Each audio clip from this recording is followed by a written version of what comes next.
Testing, 1, 2, 3. Test, test, test, test.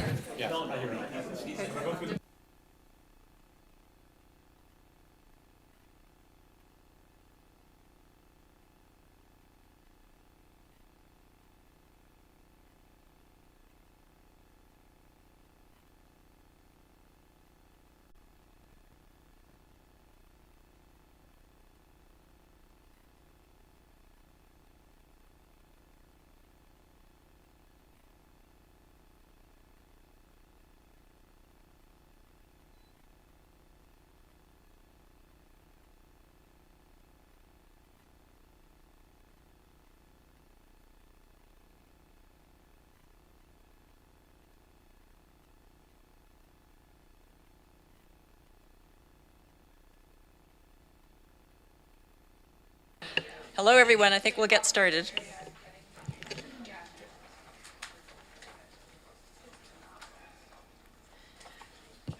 So good afternoon. Welcome to the Electoral Area Services Committee meeting of June 7th. Time flies. As the name suggests, we're the committee of the board made up of electoral area directors. So we make recommendations to the board on services related to electoral areas and on land use applications. So we've got a full agenda today.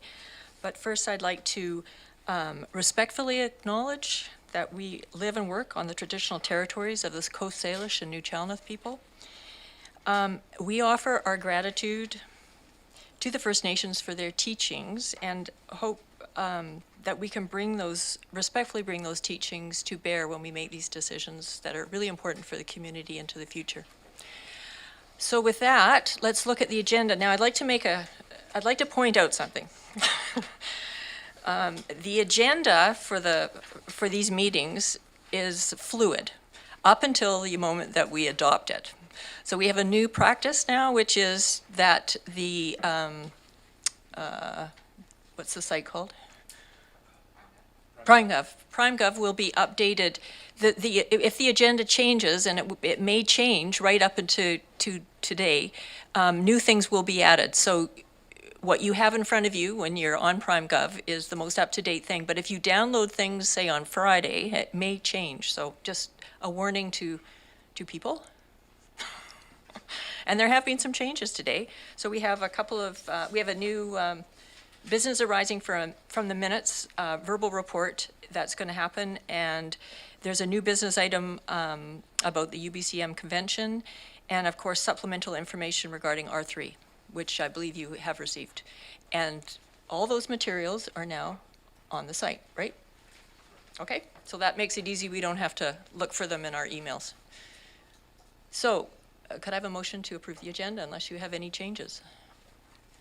I've got a motion to approve and seconded. All in favor? Anyone opposed? Motion's carried. All right. I'll turn to the corporate secretary. Thank you. Good afternoon. Patrick Robbins. I'm the Manager of Legislative Services, Corporate Secretary. I've been away from this desk for a while, so hopefully it's like a bike and I can get back on it. So be kind to me today. And I've even lost what you did. Did you adopt your minutes, Madam Chair? We did. Oh, no, we didn't. We're on minutes. Okay, but we're on agenda item 2, adoption of minutes. There we go. A motion to adopt the minutes. You would know because I got confused. It's not like a bike. A motion to adopt the minutes from the Electoral Area Services Committee meeting of May 17, 2023. I have a mover and a seconder. All in favor? Anyone opposed? Motion's carried. Moving on to item 3, this was an addition to the agenda, just a verbal report from the General Manager, Land Use Services Department. It's regards to bylaw number 4483, which will be subject to the minutes that you just adopted. Mr. Chairwolf. Mr. Thank you, Madam Chair. So you considered bylaw 4483 at the previous EAC meeting. That is on the next board agenda for consideration of 3 readings and adoption. Remind us what that bylaw That is the Development Application Procedures bylaw. So the bylaw that you were presented, the draft bylaw that you were presented, did not include or reflect the amendments that had previously occurred to bylaw 4379. So there were prior amendments to 4379 to update fees, particularly in regards to telecommunications concurrence applications. And so the revised draft that's on today's agenda reflects the most up-to-date information for that bylaw. Thank you, and I think at the board that the recommendation was to move to the first and second reading, is that right? It's for 3 readings and For adoption. 3 readings and adoption, so it's really important that everyone review. Maybe, could you send out the bylaw to people? I would be happy to circulate the bylaw to EA So- directors. And then everyone can make sure they read it and are, still feel comfortable. It should be even better than the one we looked at. And Madam Chair, in Prime Gov, in your agendas online, you can see that, and it is part of the agenda item 3 Okay, as well. yes. Director Wilson. Thank you very much, Madam Chair. Anne,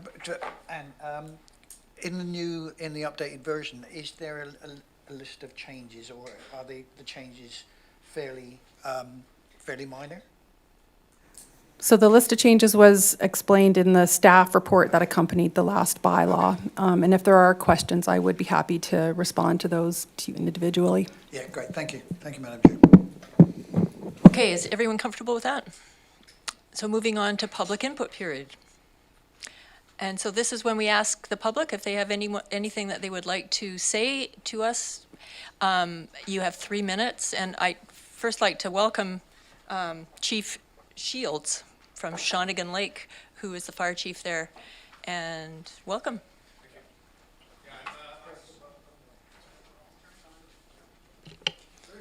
Yeah, I'm speaking in opposition to the R8, the recommendation about that pavilion and closing of the boat launch in Shawnigan. That is our main source, and I believe all the directors and the board got my email going back a couple of weeks ago about me talking in opposition about it. First of all, we weren't notified about anything. I found out from one of the public that this was going to happen, and the proposed closing of Thrush Road just does not work for us. That's our main pumping area for the whole village core, because the hydrant system is substandard there. It won't supply it. Even to our community hall, we have to pump from the lake to supply the community hall with water and that. So that's a big, strong no. And also that building being that big, 54 feet wide, 41 feet in depth and 25 feet high, right in front of a public beach, doesn't really match with what the viewscapes that I've been reading about, actually, they don't match. So having that big, huge building out there is a big, huge wind dam and a place for the kids to hang out on the front of that, you know, and graffiti it or do whatever they are, because they're going to be out of sight there, just doesn't work for us. I've talked to a lot of people since I've heard about this, and there's not one person that's actually in agreement with that proposal down there. I like the idea of moving the boat launch over to the west side of the lake, because that'll eliminate quite a bit of the congestion, but closing off Thrush Road and, you know, making our operation a little bit harder to deal with by having that big building in the way, and that's still not going to eliminate boats coming in there, because even in the perspective drawing there, we see a motorized boat tied up to that.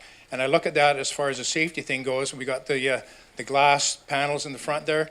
Well, I can guarantee the kids are going to be up standing on the top of those glass panels and hopping into the lake. So that doesn't eliminate any of the liability type stuff. I think you're putting more of a liability into the program than you're taking it out of that. Okay, and also the cost. I think the cost is way below what they estimated there, like over $3 million for the building, another $300,000 something for that the washroom, another $300,000 for the landscape, and that's just for that Shawnigan Wharf Park. And also, I don't know how many directors have actually been down there to have a look at it, where this proposal is going to go there, but I would really encourage you, before you make a decision, is go and have a look and see where this proposed building is going to go, because I don't think it's going to fit for what Shawnigan is looking for. Thank you.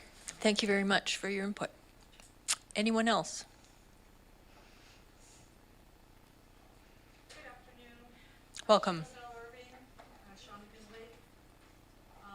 Is it on my phone? There we go. I want to speak about R8 too. The Shawnigan charrette pretty pictures that cost taxpayers $95,000. The Shawnigan Village design of 2020, the riparian area, there should be no thinning of trees for a view. Trees provide oxygen and clean our water and hold the shoreline into place. The benches they want to replace, they must be concrete, so they are fireproof, as the wooden ones that were on Memory Island were lit on fire many years ago, and they are now concrete. The future washroom, is it going to be a porta potty? Is it going to be on a septic? Where's it going to go? We live on rock with a water source at the bottom of it. Humanure? Don't know. The lookout point, on whose waterfront view are we going to be looking out on? The beach is accessible already, doesn't need to be changed. The rail trail is not going to happen due to having no permits and no permission from the community. And it is going to destroy the riparian area, which is illegal. Even at Old Mill Park, there used to be a sign that said you could not disturb the riparian zone. So how come it's not okay in Old Mill Park, but it's okay just next door at the rail trail? The fee to launch the boats, I'm all for it. I think that's great. That'll stop a lot of the yahoos from coming on, and having somebody check for boat licenses and alcohol would be awesome too. Maybe you could put the fees towards the people that actually restore the shoreline, such as the Shawnigan Basin Society. The removing of motorized boats from mooring at the wharf removes the people from parking there to go to the village to spend their money or go for supplies. It's kind of hard to move a propane tank in a paddle boat, or a kayak. Moving boat launch to the west side is good. More parking, more washroom facilities, it's already established. Now, the floating multi-purpose hall, $2.8 million. 5,000 square foot restaurant hall floating on the lake during winter storms and high water will be so much fun. Why not just bring in a cruise ship? Where will the sewage go? Again, I ask. How will it be secured? Will you use cables, pilings, anchors? The winter storms and high waters is absolutely asking for seasickness or safety issues. This is not what a watershed at risk should do to help it. Stop making Shawnigan Lake into the example of what not to do. R2, another quarry that can be reclaimed using contaminated soil. We need one in Cobble Hill. Thank you. Thank you for your input. Welcome, Mr. Evans. Good afternoon, Madam Chair. I'm Cliff Evans from Shawnigan Lake, and I agree with the fire chief that safety should have precedence over our wants. I think we have to separate our wants from our needs here. To have a floating building is very high maintenance, and I agree with the launch put over on the West Shawnigan Lake side, but I think we need to cut down on people at the wharf park that we have now.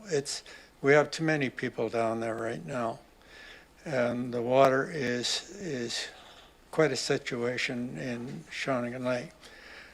I would also like to speak on R1 today, on the Elkington Forest. And I noticed that there's amendments on there for two things. And they are for the fire department. And I looked through the amendment for the Elkington Forest and now the Malahat Forest. And there was a value put on the fire truck as $150,000. Well, you have to look at inflation. And today, you can't get that truck. You might be able to get it for $1 million, but it'll probably be a little over $1 million. So when this board is making that decision, I think they have to look very closely at some of these prices and take inflation into consideration. The other thing on the amendment is also that parks suggest taking the trailhead and moving it down to Stebbins Road. And the whole thing with the Elkington Forest was that it was supposed to be a destination. It was supposed to be a place where people hiked out from Victoria or wherever, and they went to the Elkington Forest, or you call it the Malahat Forest now, and they were supposed to learn about the environment. They were supposed to sleep in tree houses. They were supposed to sleep in, have bed and breakfast. There was supposed to be an artisan village there. And right now I see parkland for one, the trailhead, and then another piece of parkland. I don't think we should give up any parkland at the Elkington Forest, that we should really look at this. And I suggest that some of the directors go out and have a look. We have a pond up there that feeds Shawnigan Lake, Elkington Pond. And that, it's hard to believe that that water goes all the way down to Shawnigan Lake. People in Shawnigan Lake drink that. We rely on that to be clean, and we want the people to learn about it, and we want you to make a really good decision on these amendments.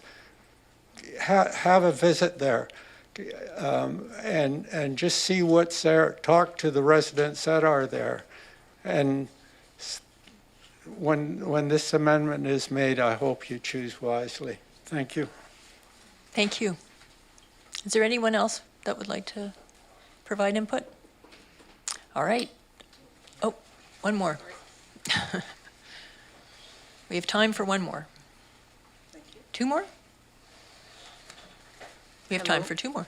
Hello, my name is Brenda Stephen, Honeymoon Bay. I just Welcome. had some clarification on the application for 10029 Marsh Road. And I saw a different one online that is not covered in here, so I wasn't sure. Do you want me just to give the information I've got? Is this related to an application that we're Yes, talking to about a today? variance application. And the other one says And NA. Are you the applicant? No, I'm the next door neighbor. Oh, okay, go ahead, please. Okay, so there's two different ones. One file number is DVP22F01, excuse me, which is requiring the height variance from 6 meters, which is allowed, to 7.1 meters, and another paper I saw it was 7.5. But then last night I happened to be checking and I saw there's another file number, DP23F06, that was initiated on May 18th, but my neighbor said he didn't make it. And it says NA, and it is for, excuse me, it's on this other paper, sorry. And it's saying the recommendation that it be recommended by the board that development variance permit number DVP22F01 for 10029 Marsh Road be issued subject to the registration of a restricted covenant prohibiting the use of an accessory building as a dwelling or for temporary accommodation. And it mentions a suite and what's listed online, but it doesn't give my neighbors' names. It says NA, so I don't know if that came internally from CVRD. Because my understanding from other things I read, they cannot have a suite there. So that's why I'm here, was just Okay, so just questioning that. when we get to those applications, we'll clarify the numbering and Okay. so forth. Thank you. Thank you for bringing that to our attention. That was R4, okay. Don't let me forget. Anyone, there's one more person. Is it online or? No. said that you had time for one. Oh, I had time for one more. Anyone else? Please, come to the podium. State your name. Welcome. Thank you very much. Mike Trotter, resident in Shawnigan Lake. I would like to just underline a point of discussion for R8. That's the boat launch and then the development at the Waterfront Park. Mm-hmm. With respect to the Thrush Road impingement, I think it's vitally important that the area directors understand that Thrush Road is basically an essential part of the fire hydrant system. It cannot be impinged upon in any way, because even a bollard here or there will cause us nothing but problems. So if I can leave one point in your head, please think Thrush Road, Waterfront Park Development Project, unfettered access for the Shawnigan Lake Fire Department. Thank you. Thank you very much. Thank you. All right, so let's move on. No delegations today. It's lucky because we've got a big agenda. Correspondence. We have a whole bunch of grant and aids though, right? That's correct. Do you want Would you like to start reading?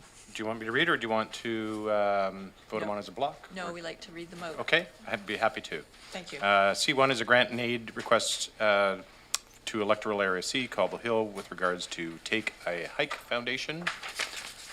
That it be recommended to the board that a grant and aid electoral area C, Cobble Hill, in the amount of $300 be provided to the Take a Hike Foundation to support program costs for the Cowichan Take a Hike program, which serves up to 20 youth experiencing vulnerabilities in the Cowichan region. Do you have a mover and a seconder? All in favor? Anyone opposed? Motion's carried. C2 is a grant and aid request to electoral area C, Cobble Hill, with regards to Shawnigan Cobble Hill Farmers Institute and Agricultural Society. The recommendation that it be recommended the board that a grant and aid electoral area C, Cobble Hill, in the amount of $1,250 be provided to the Shawnigan Cobble Hill Farmers Institute and Agricultural Society to assist in staging the 114th Cobble Hill Fair. A mover and a seconder? All in favor? Anyone opposed? Motion's carried. C3 grant and aid request electoral C, Cobble Hill. The recommendation that it be recommended to the board that a grant and aid electoral C, Cobble Hill, in the amount of $500 be provided to the Duncan Cowichan Chamber of Commerce to support the year-round visitor services in the Cowichan Regional Visitor Center. Mover, seconder? All in favor? Anyone opposed? Motion's carried. C4 is a grant and request to electoral area C. That it be recommended the board that a grant and aid electoral area C, Cobble Hill, in the amount of $1,000 be provided to the Cowichan Valley Primary Care Society to assist with startup funds for the nonprofit society. And Director Wilson, you'd like to say something? I'll move that, but if I could make a quick comment, I'd Please. appreciate it. Yeah, this is a new society. Not often I get excited about giving money away, but in this particular case, this is something which has come to my attention in the recent months. They are due to appear as a delegation later this month. And to me, it's a very important advance in our primary care area. And that's why I'm donating to this one. And I'm looking forward to hearing their delegation as well. Thank you, Madam Chair. Thank you. Do I have a seconder? And all in favor? Anyone opposed? Motion's carried. C5 is a grant and aid request to electoral area E. That it be recommended the board that a grant and aid electoral area E at Cowichan Station, Satellum, Glenora, in the amount of $500 be provided to the Take a Hike Foundation to support program costs for the Cowichan Take a Hike program, which serves up to 20 youth experiencing vulnerabilities in the Cowichan region. A mover and a seconder. All in favor? Anyone opposed? Motion's carried. C6 is a grant and aid request to electoral area F. That it be recommended to the board that a grant and aid electoral area F, Cowichan Lake South, Scotts Falls, in the amount of $9,000 be provided to the Kaikus Volunteer Fire Department to assist in providing first responder training and to ensure basic response to the in the West Cowichan Lake area. I have a mover and a seconder. All in favor? Anyone opposed? Motion's carried. C7 is a grant and aid request to electoral area F. That it be recommended to the board that a grant and aid electoral area F, Cowichan Lake South, Scotts Falls, in the amount of $3,500 be provided to the Cowichan Lake and District Chamber of Commerce to support and enhance local tourism services through the Chamber of Commerce's Mobile Business Tourism Unit. Mover, seconder. All in favor? Anyone opposed? Motion's carried.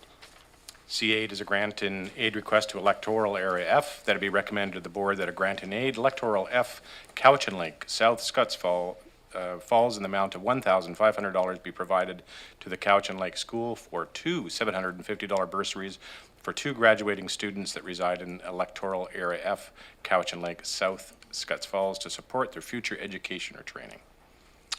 I have a mover and a seconder. All in favor? Anyone opposed? Motion's carried. C9 is a grant and aid request to electoral area F. That it be recommended to the board that a grant and aid electoral area F, Cowichan Lake South, Scotts Falls, in the amount of $2,500 be provided to the Cowichan Lake and River Stewardship Society to support the creation of the Witnessing the Water Sustainability fundraising project. And I have a mover and a seconder. All in favor? Anyone opposed? Motion's carried. And finally, but not least, C10 is a grant and aid request to electoral area F. That it be recommended to the board that a grant and aid electoral area F, Cowichan Lake South, Scotts Falls, in the amount of $5,000 be provided to the Honeymoon Bay Community Society to assist in the rehabilitation and update of the community information sign. And it's been moved and seconded. All in favor? Anyone opposed? Motion's carried. Whoa, big spenders today. I sounded like a DJ or something. I felt. Spin those records. All right. Madam Chair, agenda item 7 is a piece of information. It's the Thetis Island Port Commission minutes from February 24th, 2023, for your information. Anyone have any comments? All right, on to reports. Then that moves us to reports. The first one is a report from the Development Services Division with regards to application COV 21B02. It's a covenant amendment to Malahat Forest Estates, Electoral Area B, Shawnigan Lake.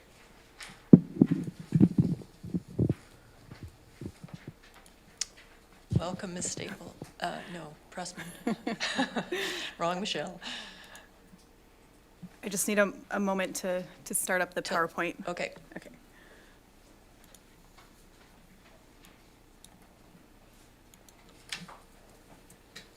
Of note, Madam Chair, with R1, the applicant, I believe Ron, is it Christman, is here as well? Is Oh, that okay. correct? Welcome, Mr. Chrisman. Is there a Ron Crispin here? No? It said that he was going to join us by computer and he wasn't online, so I thought maybe he was in the gallery. Okay, well, maybe he'll turn up. Okay. Okay. So we have an application from Mr. Chrisman to amend 2 of the multiple covenants that were put in.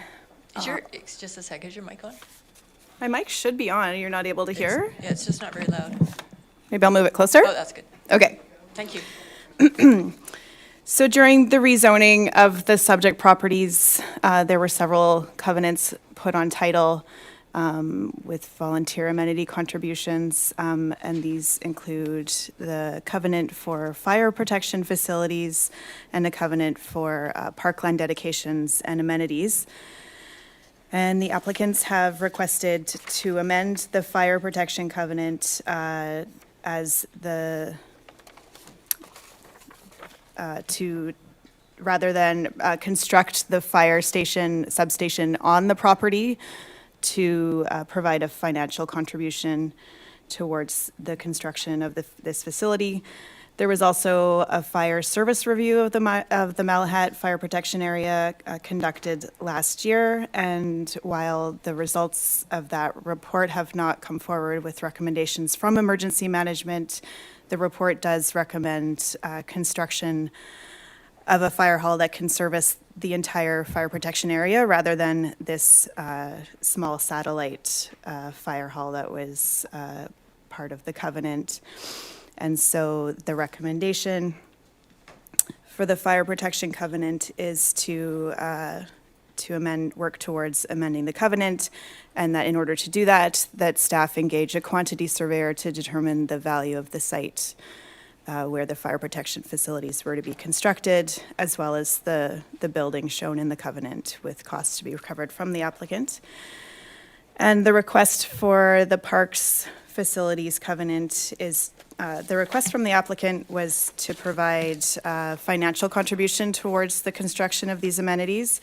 Parks and Trails has recommended that the applicant be required in an amended covenant to actually construct the facilities at the Stebbings Road Couch and Valley Trailhead, rather than providing a financial contribution. So I'm not sure, do we have Mr. Chrisman here? Madam Chair, he's not in the room or online.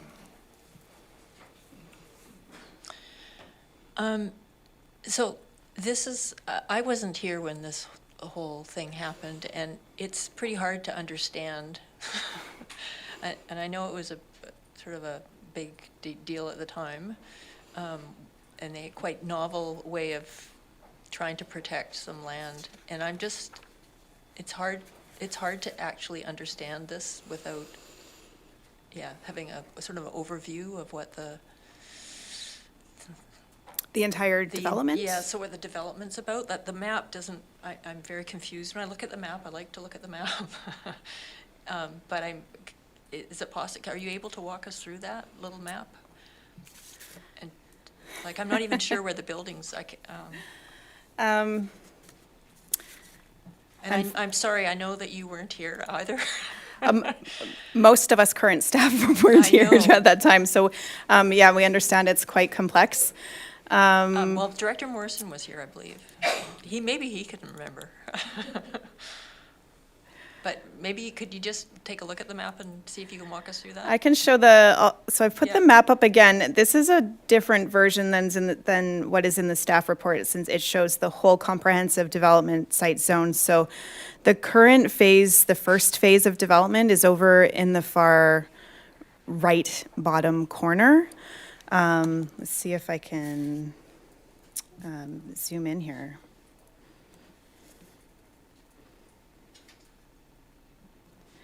So you can hopefully see that there are a total of 18 residential lots over where it's marked Trailhead Circle. And so I believe we've had buildings constructed on 13 of those lots. And so the fire protection covenant actually requires that the amenities be provided prior to the 15th building permit. And the site for the satellite fire hall that's in the covenant was proposed for the actual very bottom right-hand lot that's blocked off by the road name there. But the access is quite remote, and it also would be difficult to staff this fire hall. There are a number of conditions that make it not too conducive to building this fire hall there. The parks you can see shaded in green, so those were dedicated. There was originally anticipated another small park that was in the middle of the U-shaped road on Trailhead Circle, but the developer at the time of subdivision, worked with Parks and actually provided a larger park dedication in that area of green that's on the far right to make up for that, and has maintained that middle area of Trailhead Circle as common property for the strata. And due to the geography and then the actual alignment of the Cowichan Valley Trail when it was constructed, as well as a Fortis gas line going through that area, and because the access to that, what was previously anticipated to be a trailhead access or staging area, would need to access it through a narrow strata road. It's been determined that it's not feasible to build the park facilities in that area. Can I ask a couple of questions? Where, how do I know which is the trail? Is it marked here? Is it the dotted line? The trail, you can see part of this area in the dotted line. Okay. And how do you get to the Elkington Ecological Reserve? And is that's a CVRD ecological reserve or a provincial one? I'm not sure if the manager of Parks and Trails is available to Oh, Mr. Farquhar's here. answer that.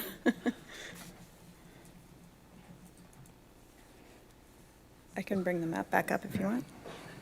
Good afternoon, Madam Chair. Yes, so a few things with respect to parks and trails within the Elkington Forest development as part of the rezoning, as Ms. Pressman has noted. The constraints of the site, realities, after the rezoning process made a bunch of offerings in terms of a staging area, a little within the hamlet, and a little washroom building. The realities was that the steep terrain, rocky outcrops, and very limited building space has not provided for those amenities to be incorporated into the trailhead area. Similarly, the question was asked about where's the Cowichan Valley Trail? Well, the actual Cowichan Valley Trail is actually the Trans-Canada Trail in this area, and it's to the right of that long gray line, because in this area, it's actually within the Capital Regional District to the east. So the original envision was that a little hamlet would be established with a staging area, which was greatly received in terms of being at the top of the Malahat and a wonderful place to bring people. But the realities is that this site is not provided for that. hence wanting to advocate for putting the staging area amenities in a more appropriate location, a little bit farther north, within Shawnigan Lake, within the electoral area, and within the CVRD, that would provide much better access and capacity for expanded parking in a washroom building. As to your question about the Elkington Ecological Reserve, that is an area that was dedicated purely for conservation. There is no public access. The CVRD is to have a stat right-of-way for access, but not for public access. It's an area that is recognized has some value to our neighbor, Capital Regional District, in terms of their watershed. You can see Luby Lake there in the bottom left corner. That's actually within their watershed. So it's providing primarily an ecological, environmental, and watershed protection value, not a public access and recreational value. Okay, that's good. Thank you very much. So I'll turn to the director of the area. Or just generally, do people have questions? Director Acton. I have more comments, I think. Well, just make sure if people have actual questions about what we're being asked to decide on. Director Abbott? For Mr. Farquhar, those diagonal dashed lines, what is that, a hydro right away? Sorry. I'll bring the image back up. That transact that's right beside Elkington Forest, you can see two diagonal dashed lines. Yes. What is that? That is a hydro right-of-way, correct. That's hydro, okay. And you've got comments, Director Acton, but my observation is I find it of concern that we're putting subdivisions further and further into what used to be forest lands. And now we have this challenge, how do we properly look after large houses that need to have fire protection for insurance purposes? Thank you. I think this happened well over 10 years ago, unfortunately. Director Atkin. Thank you. You're right. It did happen a long time ago, and small things like this have come up. This might make sense right now.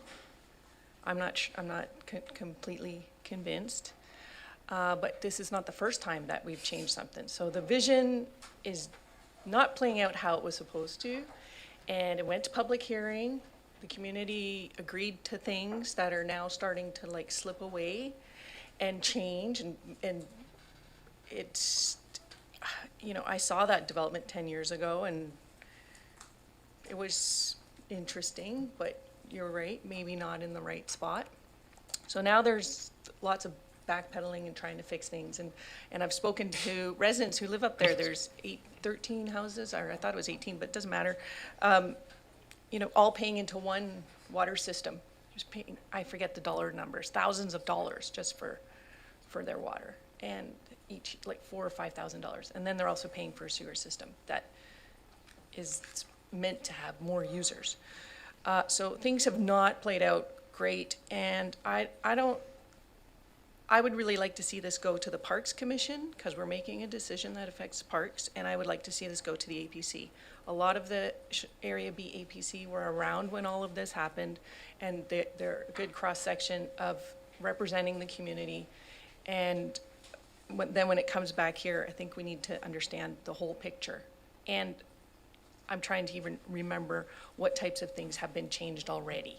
So it's starting to get away from us and get away from what the community agreed to.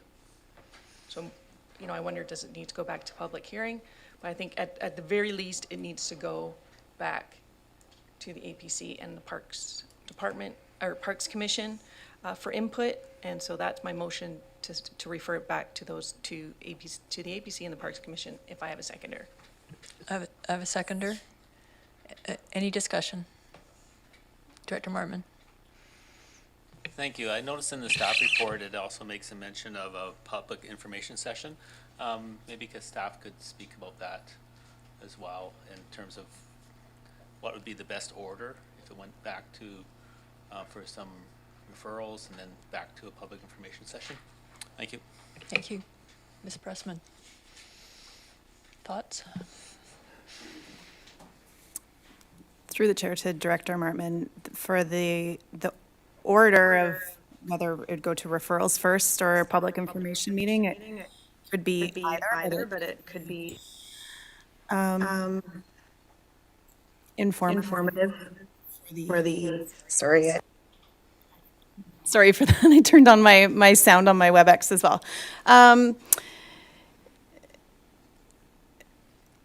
That depends on how the board chooses to do it. But I just wanted to also mention that we did check into whether a public hearing would be required, and it's not, because the zoning is already completed. But yeah, a public information meeting would allow members of the public to ask questions and to have the applicant provide further information on the current development and future phases as well. And for staff to present, we could present on the rest of the covenants as well and how they come into effect. Is that okay? All right. Any, Director Segal? Thank you. I just wanted to speak up for the facilities for the Malahat Volunteer Fire Department, and that fund is really needed. So I recognize there's a motion for a referral on the floor, but I would be in support of 1 and 2 to at least move that forward. Director Morrison. Thank you, Madam Chair. This is somewhat challenging in the sense that this isn't the first time we've had an application come forward that is an older one that hasn't been fully built out, that the realities of the day have sort of impinged on the original, and I'm going to throw a 25-cent word out there, ballyhood development. There was a lot of buzz around this when it was first approved. I think staff have given us a fairly measured and appropriate response to the request that's been made. So I'm a little reluctant to send it back, and it's really going to be more of a question of, are the referral agencies going to be in agreement with what our staff are recommending to us? So I get the notion that it should be, we want to have the public aware of what's going on, but from a process perspective, is a referral back out going to actually change much in the nature of what staff have been recommending? So it's in a day in which, or in a time in which we are trying to promote the increase in housing stock and for developments to move forward to help to ease the situation that we find ourselves in a housing crisis. This is, I think, an example of further delay, which we could probably avoid if we were to make a decision today. Thank you. Thank you. So it strikes me that there's 3 issues here. One is the parks, one is the fire covenant, and the other is, in general, the issue that we don't really have a good handle on how this whole comprehensive development is trending. Director Acton. Yeah, I appreciate your comments, Director Morrison, but I have to respectfully completely disagree. This is not about rushing it, or we're here because there's been a lot of poor decisions made. And so, like, let's kind of stop doing that and hear from the community, who were the ones who originally approved everything in concept. And so I think stating, that it's about affordable housing or that we're slowing it down, this is literally, you have to drive like 10 kilometers before you even get there off the highway with no other turn. So it's a interesting. It's not going to help in any kind of housing stock or help in that regard. There's definitely no bus that goes out there. Or I think that we owe respect to the community and to the Parks Department when we're changing things on on a rezoning that had covenants in place for a reason. And we've already made some changes and didn't involve the community, to my knowledge, and I think we better stop making adjustments to this development just because they asked for it without consulting with people who are affected by it. So I hope that people will support this, and we'll carry on to our next agenda item. I'm going to go back to Director Segal because she has, there was a fire service review that really stated that we needed to build a new Malahat Fire Department and in a new location. And so obviously there's going to be funds, and this is an opportunity to start to put some resources towards that. So we have the option right now to sever the motion and just discuss the fire part of it. Right, but we could sever it into two pieces, could we not? Corporate Secretary? You would want to dispense with this. The motion is to refer it before you entertain additional motions after that. So the motion is to We couldn't. refer the matter, which would be the three recommendations within there. Okay, so you So couldn't. that's the motion. You couldn't. I would suggest if that's your the will, then vote this down and then start over again. Okay. Director McClinton. Can we have staff speak to the impact of the, regarding the funds for the fire department, just how this impacts it? Yes, I think the fire person, Mr. Schooler is here, isn't he? I saw him somewhere. Oh, yeah, there he is. Hi. Schuler, sorry. Good afternoon, everybody. Thank you, Director Nicholson. Yeah, so from what I understand, the motion being considered right now is to change the amenity contribution from parklands and trailheads to the fire service. And with the consumer price index increases from $10,000 to $13,000 per amenity contribution. This will go a long way in helping to construct a new fire hall facility in that area. It's a different application. Oh, sorry, I think you're talking about a different application. We're talking about the Goldstream one. We're talking about the Malahat Forest Estates. Right, okay, so the amenity for the construction of the fire hall. So I apologize. So that is to change the location of a new proposed fire hall from the existing one within Malahat Forest Estates in a lot that is woefully undersized and not appropriate for a satellite fire hall. So we would like to change that contribution from the developer. And take Mr. Schuler, I would like you to listen to the question. Who made the question? Director McClinton, state your question again. Through the chair. I'm just curious about, there's taking the, how do I want to word this? The funds that are in the question here, so it looks like 164, no, where is it? Oh, that's, sorry. What I want to know is, can you help me out with this question? I think you want to know how much money potentially is going towards a future fire hall. I think it needs to be assessed. That's part of. Yes. Right? Exactly. So I guess, I don't know if Mr. Schuler, you can speak to what are we looking at here? Would it be a significant contribution to the proposed fire hall that's going to be built? Like what percentage, I guess, if you can ballpark it? Through the chair, that depends on what kind of a fire hall you want to build these days. If you look at the Cowichan Bay Fire Hall, the Palace, or a functioning fire hall that's going to address the needs of a growing fire service, it depends on the land valuation that the developer is currently holding right now, construction costs, cost of apparatus. I wish I could give you a figure, but given the state of today's economy, supply chain issues, construction materials, it's anybody's guess as to what that would cost.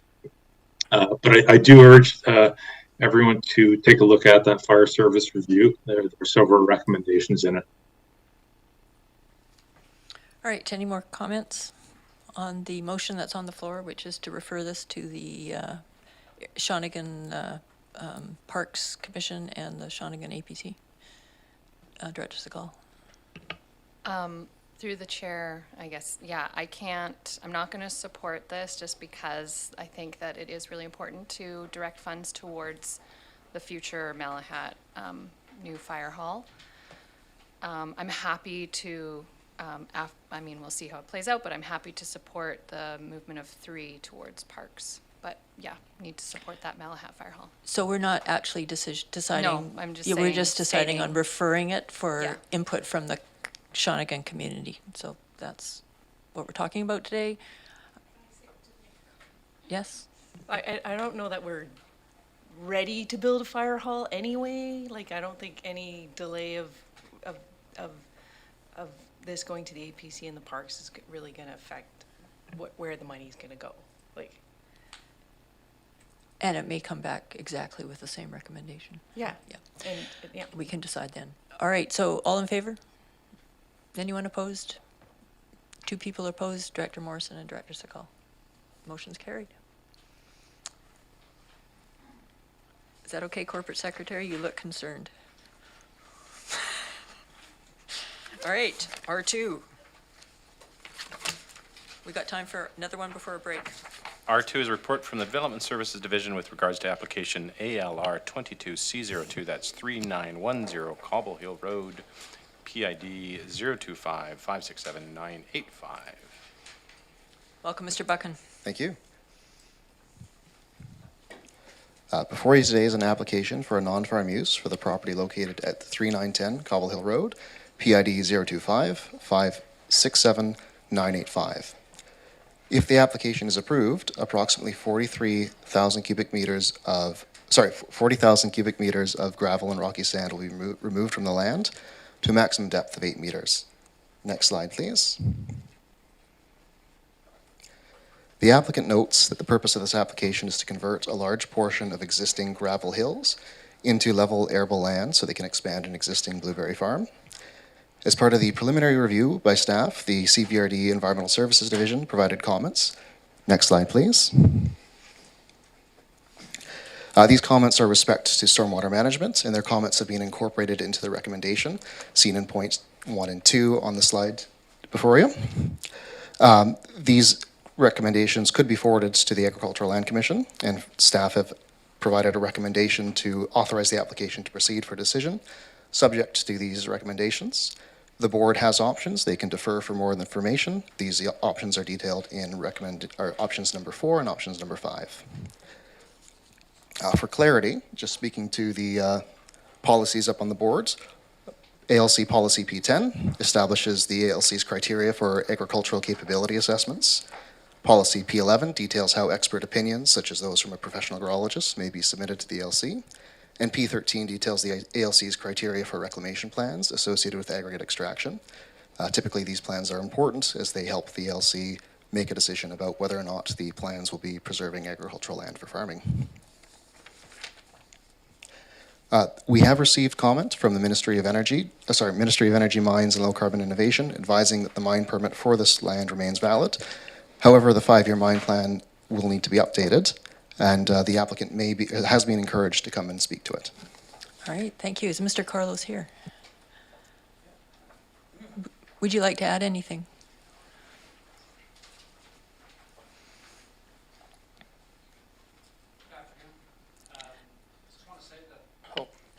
Just want to say that we have been mining this piece of property for a number of years now. It is completely unfarmable the way it is situated. It's pure gravel and very steep hills and undulating.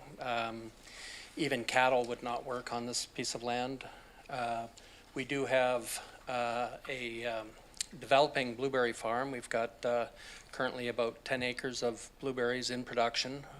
They're approximately 7 years old, so we're getting good crops off of them and selling those through the fresh market, through farm stands and such, and the blueberries are doing excellent. What we foresee is the rest of this farm being produced into blueberry land and continuing on increasing the size of the blueberry farmable areas. Thank you.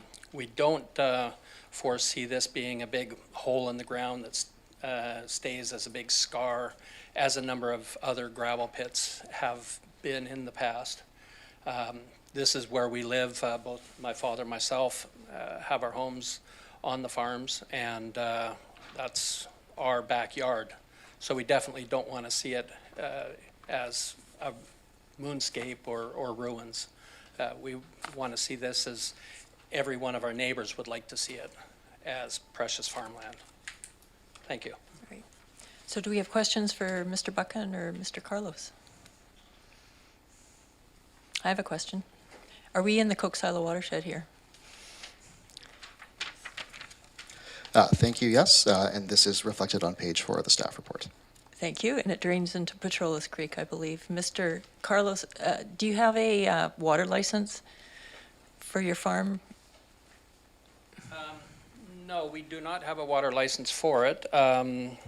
We've do not use other than residential water for the operations, so it's not required. You don't irrigate your berries? With drip irrigation only when it's extremely necessary. So, okay. Now, I will go back into one little bit of history, which was your valid question of are we in the Cocosala Reserve? Absolutely, we are. However, the CBRD did approve the septage treatment plant on this particular piece of property a number of years ago. I believe it was about 20, 25 years ago. So therefore, all the studies were done in terms of how all the water affects the Cocosila River through your own government. Right, so I guess I don't really want to go down into the whole Cook Silo watershed issue, but we have a huge problem happening in the Cook Silo watershed as far as water goes, and there's the province and Cowichan tribes have entered into an arrangement to a government-to-government agreement to do a Cook Silo water sustainability plan, which is just starting now, and it'll happen over the next 2 or 3 years.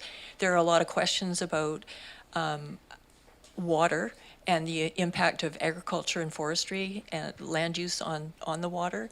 And it is probably not wise to plan new new investments in agricultural until that is sorted out, because we're really running short of water now. And in fact, the province has stops the irrigating for a number of the dairy farmers when we have very dry years. It's happened twice now, and it's a huge economic impact on the existing farms. So expanding farming operations at this point doesn't seem like a very wise investment. But I understand that you have a mine that needs to be reclaimed probably at this point, or when it's finished. Yes, it certainly needs a pile of work in order to get it to where it would be farmable in the future, depending on what type of farming to best use the water to keep the conservation of the water in mind. Of course, the drip irrigation with blueberries is a tremendous lesser amount of water used than the rain guns sprinkling grasslands. Yeah. All right. Any questions, folks? Director Wilson? Yeah, Madam Chair, I'd like to move. I'd like to speak on this and recommend option 5 at the moment. If I can get a second there, I will speak on it. It's been seconded. Go ahead. Thank you very much for your comments on the watershed. I appreciate that there is a problem there. However, I think Mr. Carlos has enunciated quite well that the drip feed that he's using at the moment is not, and we are looking at the future here. Now, I am in full support of our farmers and our farming community. And I'm in full support of farmers being able to maximize their land resources and to be able to continue to stay on that land. If you look at the planning analysis, I think it's page of the report, it says the strengthening of food and agricultural systems for food security is identified as a key CBRD goal within the official community plan. To achieve this goal, the OCP includes policies to encourage local agricultural production and the preservation of the agricultural land reserve.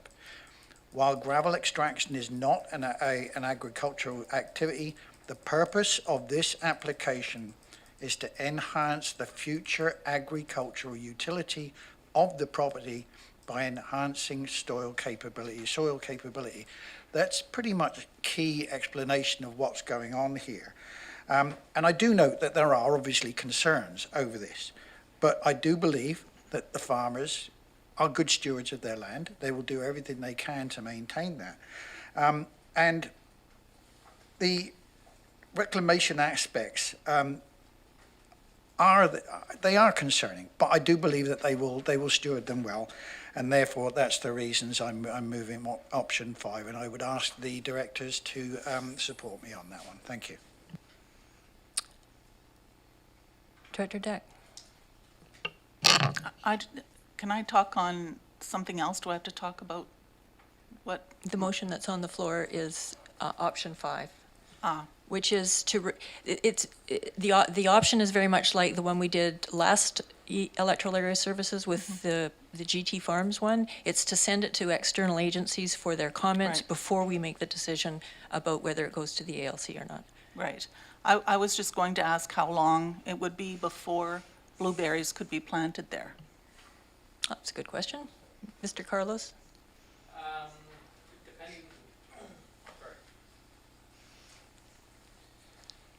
Of course, it depends on the rate of extraction, which depends on various factors, but we are starting, we do have an existing 10 years or 10 acres of blueberries planted there.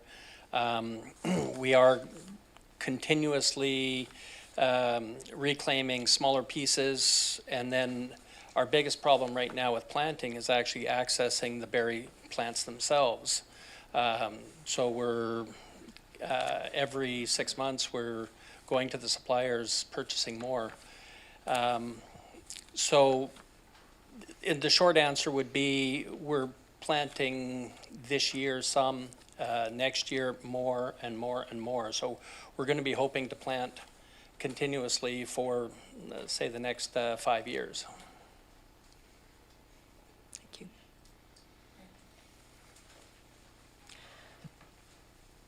Any more comments? I have a request that we add the Ministry of Forests to the external referral agencies, because they're the people that deal with water authorizations. How do I do that? That would be an amendment to the motion. Can I make it as Certainly. a chair? Okay, I'd like to move that amendment to the motion, and I have a seconder. Would anyone like to discuss that? I'll call the question. All in favor? Anyone opposed? Motion's carried. So are we ready to vote on the amended motion? Motion as amended, which is option 5 with the addition of the Ministry of Forests water authorization people. All in favor? Anyone opposed? Motion's carried. Thank you. How about if we take a 10-minute break? And then when we come back, is it possible, Corporate Secretary, to move to the Shawnigan Wharf issue? Because there's a lot of people in the audience, I think, who are...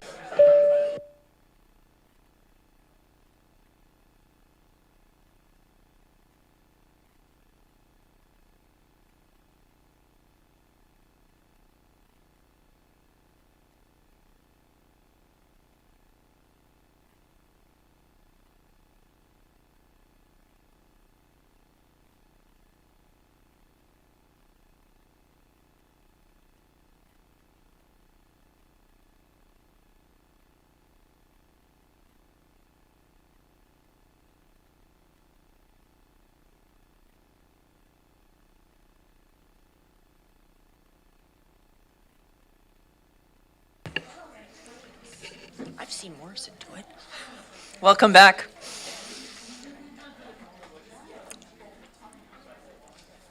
So I would like to do R3 and then move R7 up because I know there are a number of people in the audience who are interested in R7. So I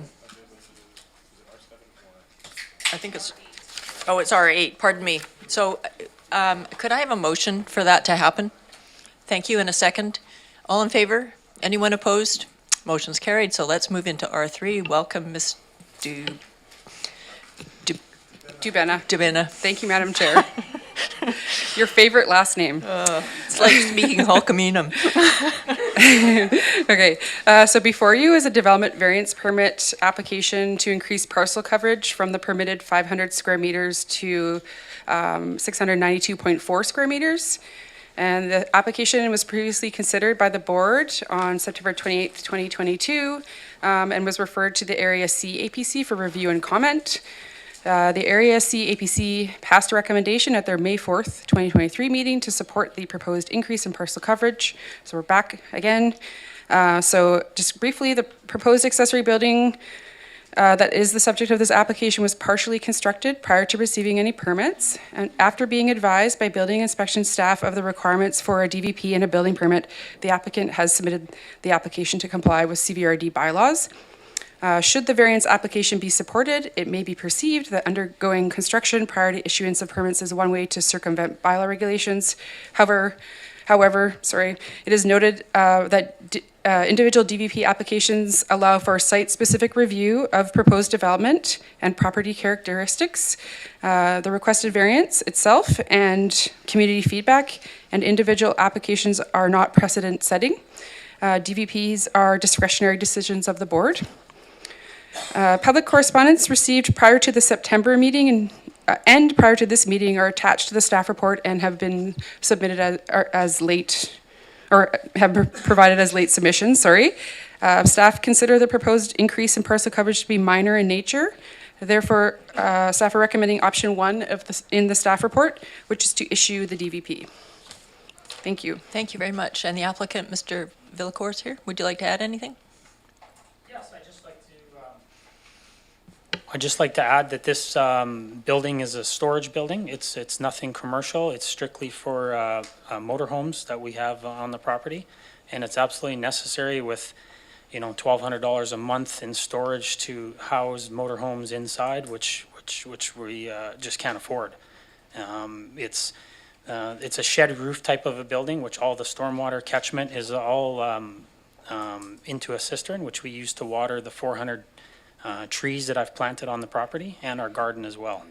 And we also have a solar panel design that we're working with to cut about 20% of our hydro that we use on our property as well. So it's got a bunch of different uses. It's not just some building that we didn't think about. Thank you. Any questions for staff or Mr. Villecourt?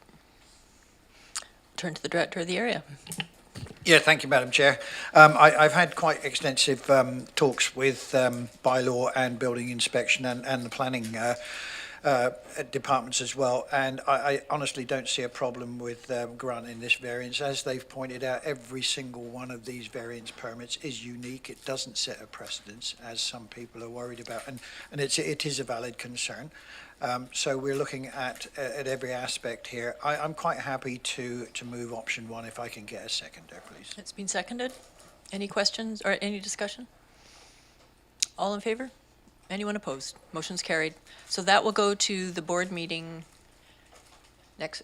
When will that go? Which board meeting will it go to? Next week? Yes. Yeah, next week it'll go to the board. All right, thank you. R8. R8 was the report from Parks and Trails Division with regards to Shawnigan Lake Waterfront Parks schematic design brief and boat launch feasibility study. Welcome. Good afternoon, Megan Walker, Parks and Trails Planner. Thank you, Chase. I have a brief presentation to introduce this staff report today, which is presenting 2 consultant-produced study reports looking at the waterfront parks on Shawnigan Lake. Both of these reports were commissioned to develop some of the priority conceptual ideas were developed as most put forward by the community, most recently as part of the 2019 Think Shawnigan charrette process and earlier planning studies as well.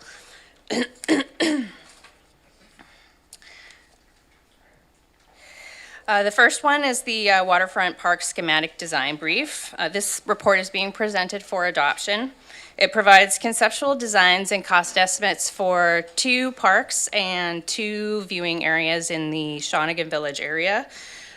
These are intended to advance the community's conceptual designs enough to look at spatial requirements and relationships and enough detail to provide some order of magnitude cost estimates.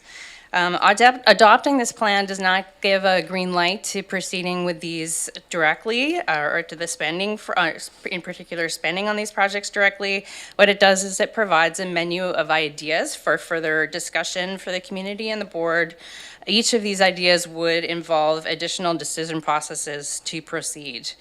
The intent of this plan is to inform these further discussions and decisions on priority and budgeting and potential grant application processes.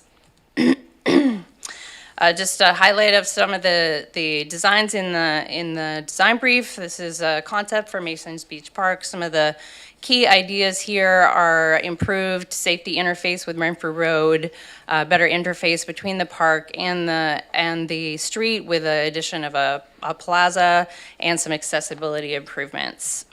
The concept design for Shawnigan Wharf Park some of the key features here are the addition of a washroom building, reconfiguration of the parking to add additional parking stalls, some beach expansion, and the addition of the concept idea of a floating pavilion building for community events as well as a boathouse. The boat launch feasibility study is being presented for information. As you may know, there are 2 current vehicular boat launches operated by the CVRD on Shawnigan Lake. Neither was fully designed for such a use and is really inadequate in terms of its facilities and the parking that is available. And we're seeing increasing use issues such as congestion and user conflicts. Locating a new boat launch elsewhere has been repeatedly put forward by the community. This study was commissioned as a preliminary engineering technical feasibility study of a purpose-built vehicular boat launch facility at a CVRD-owned and operated park.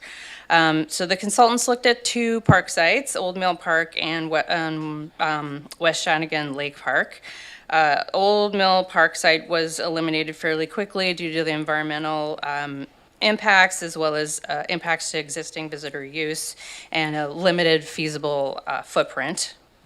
The consultants further looked at 2 concepts for West Shawnigan Lake Park. Concept A holds the most promise. It meets the design criteria we were looking for. However, this would be a larger scale and complex project, estimated almost 1.4 million. And as outlined in the staff report, more study would be required to fully assess the project feasibility and support, and that process would require additional budget resources. So this report is being presented for information for further board consideration. If there is interest to study this further, staff could be directed to develop next step scope and budgeting needs for consideration in the 2024 budgeting process. These are the recommendations that are before you. I'm here is Mr. Farquhar to address any questions you may have. Thank you, Ms. Walker. Any questions? Dr. Segal. Through the chair, I just want to speak up for volleyball lovers. I noticed that there isn't a replacement of the volleyball court in the new plan, so I'm just wondering if there would be more community engagement to find out what the community, if they want to keep that in this going forward, or if this is like set, this is the way it is, we're going to look for grants and move forward from there. These are conceptual ideas, and there would be further discussion on as these ideas are further developed. Director Wilson. Yeah, thank you, Madam Chair. Thank you very much, Megan. My main concern here is when I see a first responder, especially a senior first responder, step up and voice concerns, obviously the alarm bells go off. And I'm just wondering whether this is part of that discussion or not. So I guess the question is, what kind of process to consult with the community on this schematic design for the waterfront parks is planned? Mr. Farquhar?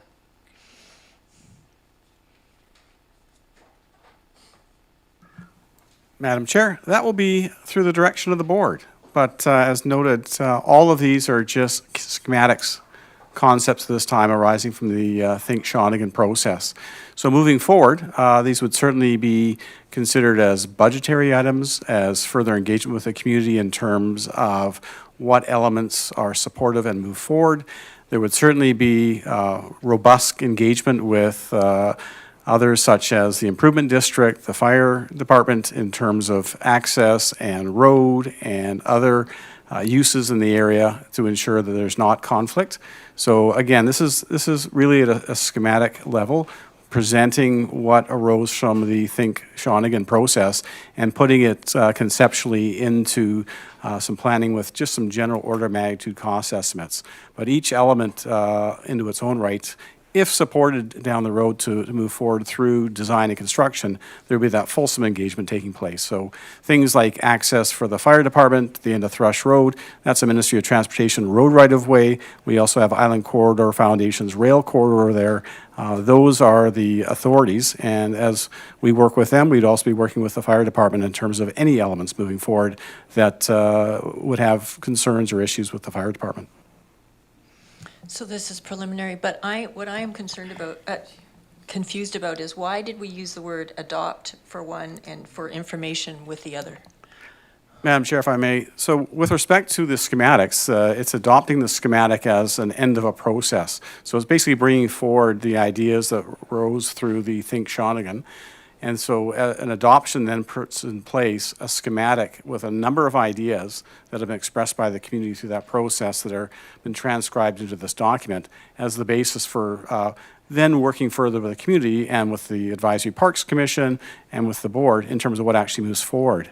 For information with respect to the boat launches, we're still in that feasibility stage. Number one being that CVRD does not own West Shawnigan Park. It's actually a provincial park. So to be further working with the province in terms of the feasibility elements noted for the boat launch being practical over there. Hence, further work noted to proceed if supported by Ms. Walker to advance this in terms of additional studies. That's why it's for information at this time for the boat launch feasibility. And it all plays into what the priorities are for staff, based on staff capacity for other work in other That areas. as well, yes. Yes. Director Acton. I'll just ask sorry, questions. Director Morrison was ahead of you. I forgot, sorry. That's all right. Through you, Madam Chair. So I kind of like the keep it simple, silly rule, and there's a lot of technical stuff in here. And to me, I'm kind of, this is, I guess, process. And it seems to me the community has got together and they've decided that they want to do something, or I'm going to use the analogy, they've decided that they're going to eat. And they have to decide on a menu, and they've chosen a menu of things, but the menu doesn't necessarily have prices down the right-hand side, and not everybody's decided what they want to eat off the menu. So I think, to me, this is about acknowledging and adopting the work that's been done so far. And I think we've all heard from the people that have presented here that Thrush Road is an issue, fire department needs are an issue. There's numerous issues that need to be dealt with moving forward, and there will be a process put in place for this. So I'm not concerned with the notion of approving a list of items or a menu of items that could be worked on by staff, and they can go out to the community and narrow down and focus in on the things that will work for the community and will work overall and, you know, according to prices and budget and all of that sort of stuff. So I'm comfortable with what the staff has put before us, and I'm comfortable with it moving forward to the board, knowing that we've heard the community here today, we've read the letters, we've heard the input, and there's clearly got to be more work done on engaging the community on more focused decisions. Thank you. Thank you, Director Acton. Thank you. Yes, thank you. And thank you to staff for bringing this forward. I know the Parks Commission supported spending a little bit of money so that we could be a little clearer on some of the ideas that came out from Think Shawnigan. What are we talking about? What are some of the implications? What are the costs? And so now we're just getting ourselves a little bit closer to being grant ready, I hope. And I wanted to add that I did meet with the fire department before this meeting, and you've heard that they're, so please note that they are on the list of consulting agencies, and with the bollards as well that are in the design. But just to clarify, it was not my understanding nor the community's understanding in this whole process that we would ever close that boat launch. It would just become for non-motorized boats, and so that's what the consultants have presented as well. I love, thank you for bringing up the fact that for the feasibility study of the boat launch, I think that is a priority in the community. I get dozens of emails every month in the summer of people just panicked by the fact that people are launching boats there, kids are jumping off a wharf. It's really intertwined, and you know, thankfully nothing has happened, but we want to kind of move away from that possibility. And even it was on the radar of the Think Shawnigan, how do we redesign this? And so they really couldn't come up with anything down there. The idea of moving it was the best case scenario. So thanks, and thank you staff for including our next steps for that. So I know that the community would really like to see it in the next steps in the 2024 budget, what that would look like, what is the scope of that project, and getting ourselves even closer to maybe a grant to build that boat launch and make it safer for the community.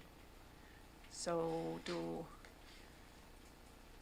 I need to add anything for that request, direction to staff, to include that in the 2024 budget? Mr. Farquhar? Madam Chair, specific to the boat launch feasibility, the direction from Director Acton is appropriate at this time. So other than that, the recommendations from the report is before the committee for consideration. So, thank you. Okay. And so I moved the 1 and 2, and I'm grateful that it is here for the community, and it's up to us. If, like the community, we want to do something exciting like any of these ideas. Do I have a seconder? I have a seconder. Discussion. Director Wilson. Yeah, thank you, Madam Chair. And I'm glad that there's been some clarification made here, because there was a lot of bits and pieces brought forward there. And I'm glad to see that there's going to be a lot more community involvement in here.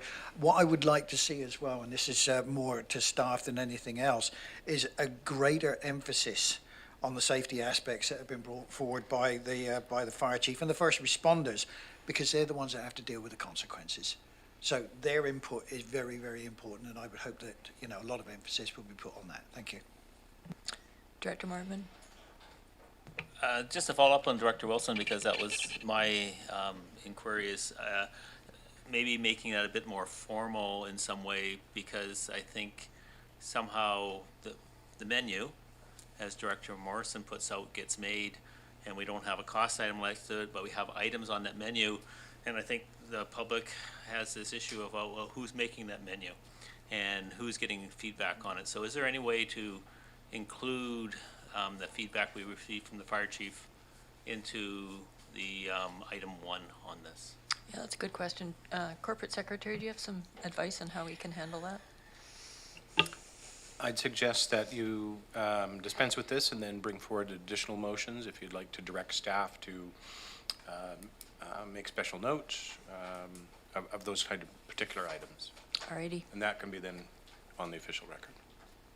Director Morrison? Yeah, just some clarification, because I think I heard Mr. Farquhar say one thing and Ms. Walker say something slightly different, and Director Acton had referenced it. Are the next steps scope automatically going to be pursued next, or is there an additional motion required that be taken up and done? Mr. Farquhar? Thank you, Madam Chair. So there's two elements here. One, there is the boat launch and the feasibility study.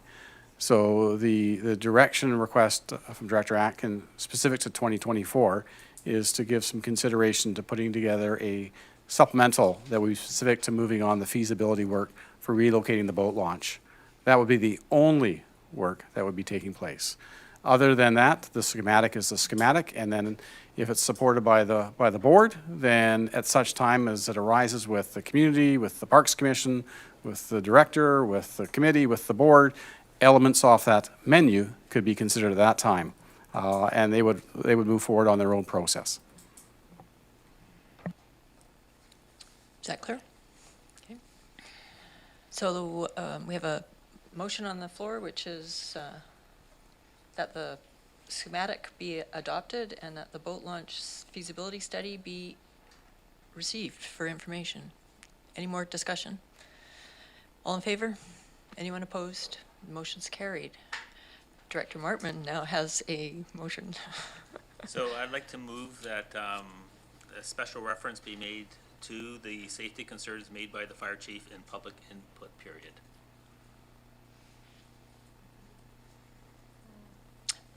Yeah. Director Acton.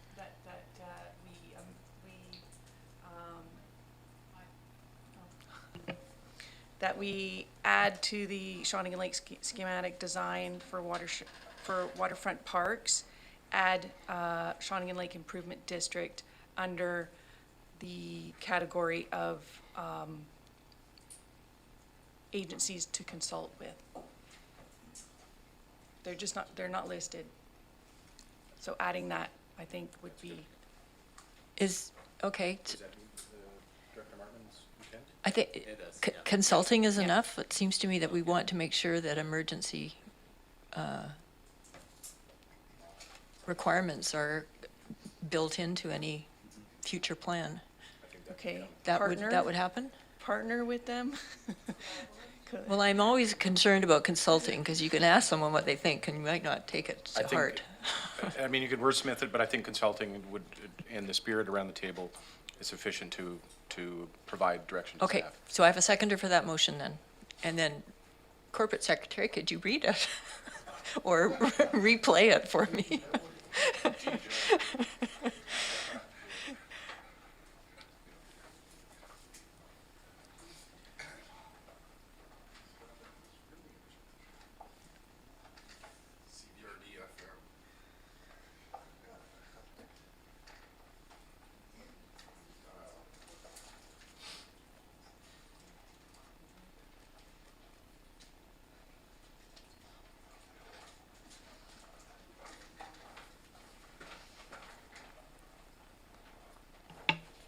Madam Chair, if we can come back to that, we're going to have something for you in a moment. Alrighty. So if you want to move back to So your... Director Acton, you also had another motion.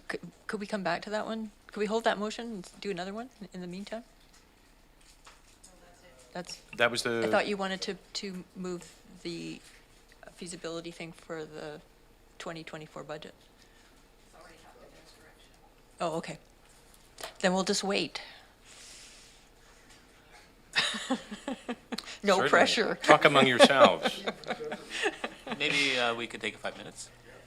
Okay, 5 minutes.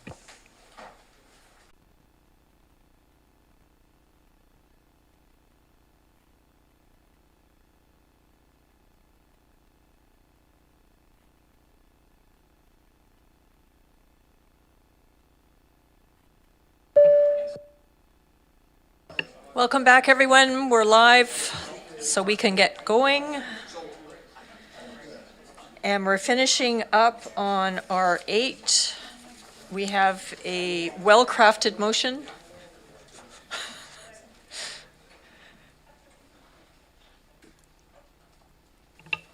So, Madam Chair, I think we've captured the motion for consideration that the Shawnigan Lake Improvement District be included as a referral agency to the Shawnigan Lake schematic design for waterfront parks, landscape, and architectural design brief. And it's been moved and seconded. Any discussion?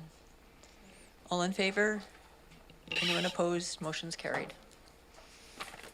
Great. So we're moving back to item R4, Madam Chair, the report from Development Services Division, application DVP 22F01, 129 Marsh Road. I just made a note that you wanted staff to provide some clarity. Yeah, and I think Jamie's going to help us there. Thank you. And just a reminder with our audio, those that are joining us virtually are having difficulty. Please do not hesitate to move your microphones close to yourselves. There's nothing wrong with that. As a matter of fact, you need that for the people joining us virtually to hear us. Welcome. Thank you, Madam Chair. So this application before you is a development variance permit to increase the maximum height of an accessory building, which is a garage, from the permitted 6 meters to 7.1 meters on the subject property. I'll just note that there was a question about the height variance. It is a 1.1 increase proposed. The initial application quoted 7.5 meters, but the previous planner assigned to this file had advised the applicants to be accurate about the measurements. So it is the proposal is to increase to 1.1 meters more than what is permitted, so 7.1 meters. And that's described in the staff report and is also on the draft permit. The proposed 2-story, 3-bay garage is intended for vehicle storage, including 1 bay for RV parking. The second floor includes a small studio space. And just further about the questions earlier today, the applicant has submitted a separate development permit application for Development Permit Area 6, which is the floodplain hazard development permit area, which is currently on my desk waiting for the outcome of this application. And the quote on the current applications page on the website that was referred to, there was a mistake. So it is an application for a development permit for this accessory building.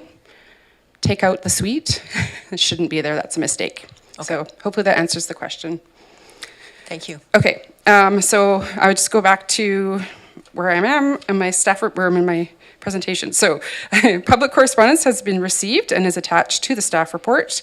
Staff have visited the site and have determined that the proposed increase does not appear to impact views from the road. And the proposed building may reduce the adjacent parcel to the west's view. However, an additional 1.1 meters in height does not appear to impede the views any further than the permitted 6-meter height, the way the topography of the land is. And staff have noted in the staff report that current R3 zone regulations do not permit a secondary dwelling unit or secondary suite on parcels that are under 0.4 hectares in area. This parcel is measured to be approximately 0.227 hectares in area. So therefore, staff are recommending that a condition of the development variance permit include the requirement to register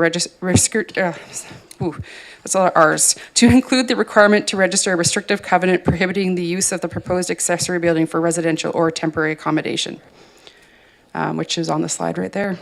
So thank you. Thank you. Any questions? Is the applicant here? Would you like to add anything? Mr. Ma? Good afternoon, Madam Chair, Board. Yeah, no, we don't really have anything to add. It's just a garage. We just want to change the height. A very nice garage. I mean, we're trying to stay with the aesthetics of the neighborhood, as opposed to building a modern-looking flat roof garage. We'd like to build something that matches the existing roof line of the house. And in order to do so, and to have that higher RV enclosed space, we just need to make the garage a little bit higher. Okay. Thanks. Thank you. Any questions for Director Abbott? Yeah, did I hear the staff member say that the suite has now been removed from the plan? That's correct. There was never really a plan to put in a suite. It's just a studio space that would be a rec room. With a powder room? There's a powder room, that's correct. So the drawings that we've seen are the drawings that you plan on? That's correct, yeah. Because I would, I note that the roof lines don't look like the photographs of the adjoining buildings. It's not in keeping with the slope and the grade. It's quite an impressive looking building. And I would just say it's out of character with the buildings that that your neighbor and your own roof. Okay. Any more questions? Director Morrison? Question for staff. Yep. So I've got a question as to whether or not we've gone into the vault, the files to look at any similar requests for variance. One's coming to mind a little ways down the road that this committee and this board, a few terms ago, I think, denied. And I think that might be instructive for the committee to have access and see that that information. And it seems to me it was on a principal residence as well. So I'm a little reluctant at this point to move forward. I haven't heard anything along the lines of urgency, and so would we be able to look at any other previous files along this road? It's the same waterfront on Marsh Road in downtown Honeymoon Bay, and I think it could be instructive. Staff have any thoughts on that?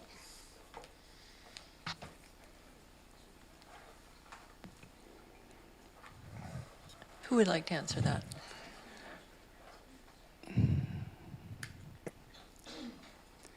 I can just add, through the chair to Director Morrison, I can just add that I don't have that information in front of me today. So if you need that, we can come back to you. So would you like to refer it, Director Morrison? If maybe we could hear from the applicants or staff as to the urgency of construction and the likes to maybe decide on which way forward we might go. Board members, good afternoon again. There really isn't any urgency, but we did make this application well over a year and a half ago. I think the initial application date was somewhere in the neighborhood of February 2022. So we've been patiently waiting. And our staff planner, I guess, has since changed roles and left, and we've now been very, very fortunate to be working with Ms. Davina. So, like I said, there's no real urgency on our end necessarily, just the timeline is getting fairly protracted here.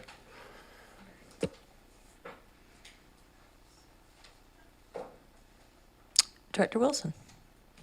Thank you, Madam Chair. Yeah, and I appreciate that the timelines are getting extensive, and the more wait you get, the more expensive it becomes. And I'm going to go back to what was said earlier on there by one of the planners, which said that each application is unique and judged on its own merit, rather than looking at other things. And I think we're kind of, which way are we going to go here? Are we going to judge this uniquely, or go back and look at history? That's not meant as any kind of criticism of what Director Morrison has said, but let's get some uniformity going here. Director Act. Thank you. And yeah, I think that's why there is a bylaw on the height, is for uniformity. And looking through the pictures, just trying to picture, okay, so why did the community set that height? And how does it apply in this case? This is a small lot and blocking the view to the lake. Like, there's lots of people, I can't see how it's gonna, through this report, I don't get a good understanding of how it's gonna block the views, like even just people walking along this road. It's a quiet road, and people want to see that, or even residents, if they had behind you on the other side of the street, if there are any residents that had a view of the lake somehow, and if this is going to block it. and without the suite in it, I can, with the suite, I can see then you need the variance more, because you got another height, floor on it. That's, you're trying to create a specific kind of space. So, I guess this to me is almost something, a variance that looks good to send to the APC. I know I've had a referral already today, but the APC are the ones that have the local knowledge and know, oh, well, you know, if you, anyway, they always seem to come through with these types of things, and this is bringing up those kind of questions to me, like how is this going to affect the rest of the community? Yes, you know, this couple should build their garage, and but we should also consider the impacts to the community as well.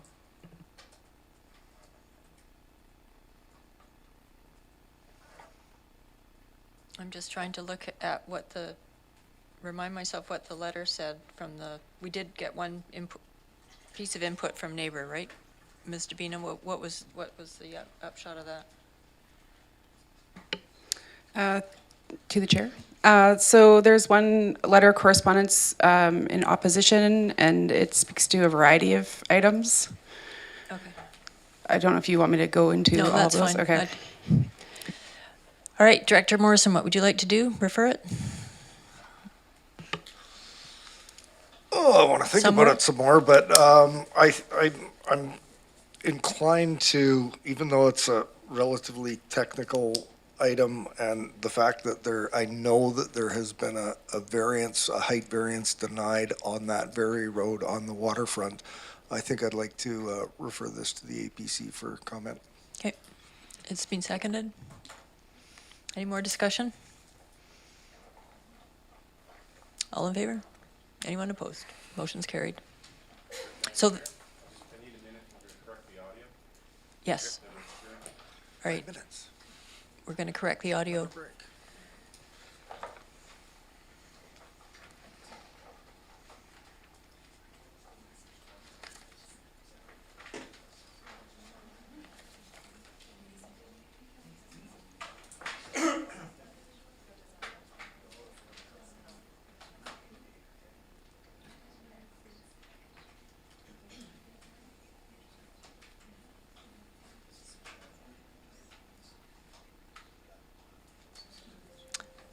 Hello, Mr. Robbins.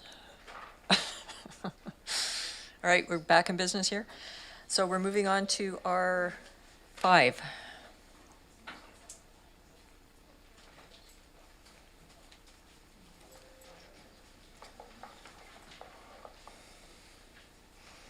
Welcome, Ms. Woods.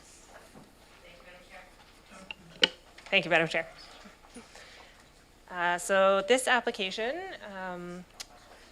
I believe, Ms. Pressman, do you have okay, she's pulling them up. She's pulling up the slides, so.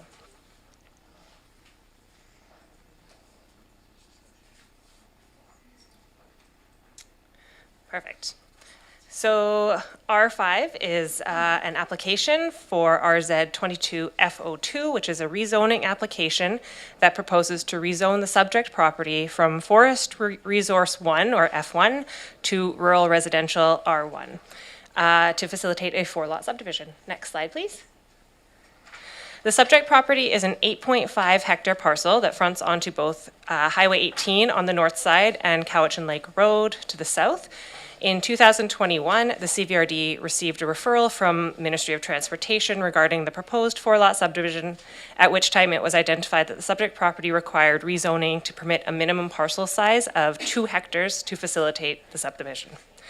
The applicants proposed rezoning to R1, which has a minimum parcel size of 2 hectares. Currently, the F1 zone is not consistent with the existing OCP designation of country residential, and rezoning to R1 would actually bring the zoning in alignment with the current OCP designation. And next slide, please. And staff recommends option 1, which is before you.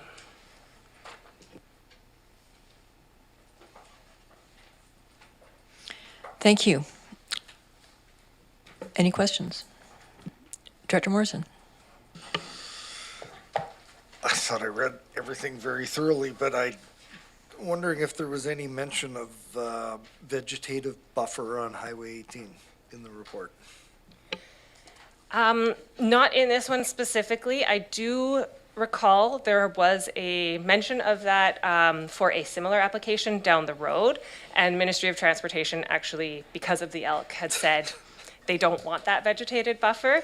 I may be speaking out of turn, but that is, so I don't know if Ms. Presman or Ms. Chair, I'll remember that, but yeah, there was a very similar rezoning application down the road, and I do believe that was the response from Ministry of Transportation. They did not make any comment regarding vegetated buffer in our referral process this time. I wonder what the Ministry of Environment would say.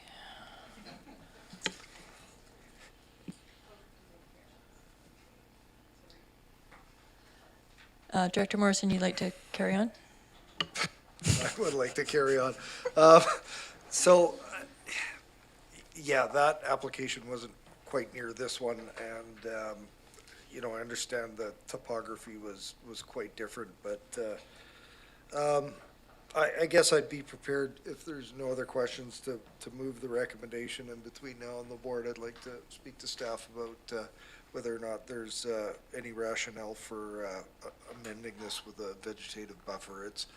I know the other one you're speaking of, it was sloped right downhill, and there was no real good rationale for having a vegetative buffer when, even if the trees were 50 feet tall, you wouldn't see it. So in this case, I would move option. Maybe just hold a minute Okay. and let's finish with questions. Okay, sure. Okay. Director McClinton. Through the chair to staff, and just maybe if you could elaborate on any history that I don't know about. 2 hectares seems like a very large parcel size. I'm just wondering, did we land on that because that's the existing, you know, zoning in the area? If we were going to move it, it just seems like a large lot size, and I'm wondering, yeah, why it's so big? Why can't we make it a little bit smaller? So through the chair, it does bring it in alignment with what the OCP designation says. So that is why the applicants actually proposed to the R1. But that would be the rationale behind it, is that it does keep it in alignment with the OCP designation, which basically means they don't need to do an OCP amendment for this application. Is the applicant here? I forgot to ask. Madam Chair, yes, I believe he is. Mr. Kennedy, is that right? It is Mr. Lavoie. Mr. Loy? Lavoie.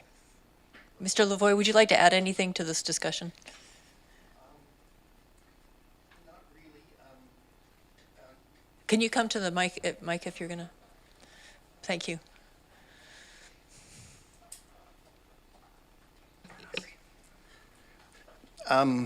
On the west side of the property, so that would be towards Lake Cowichan area, that the first 2 lots are actually quite steep going down to the property from Highway 18. So it would be quite difficult to put a buffer in there to be able to make it work. Lot 3 does have that potential to be able to have some sort of a treed area, so as not to actually see the buildings that are there. The property is about 700 feet, or what would be 250 meters approximately thick, so between the 2 highways. So it doesn't give a great deal of actual buffer area, sort of negotiable space, but we're open to whatever the board decides. Thank you.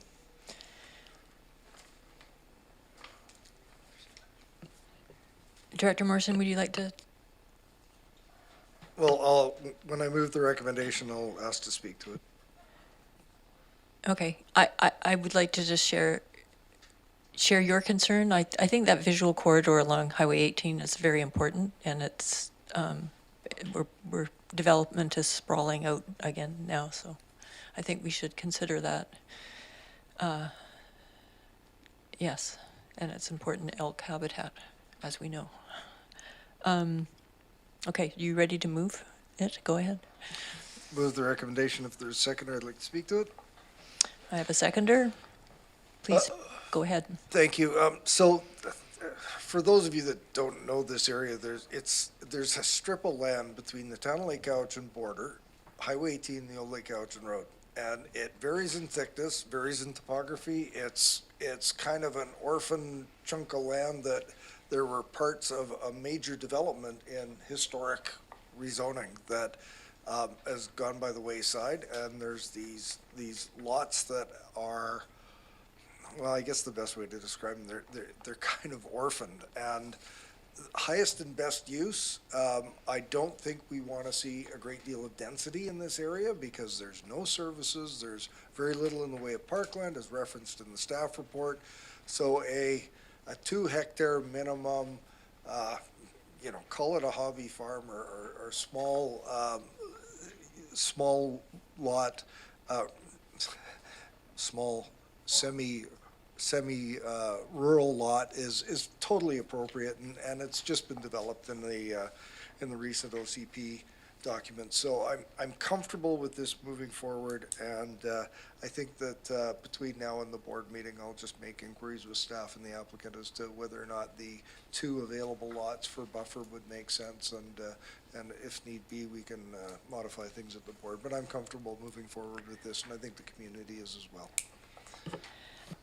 I was just curious about the 2 bus stop signs, and is that considered an amenity contribution for the subdivision or rezoning? And Yes, Madam Chair. So that we did negotiate between the applicant and myself, the planner, and the DS division, that would be considered a community amenity.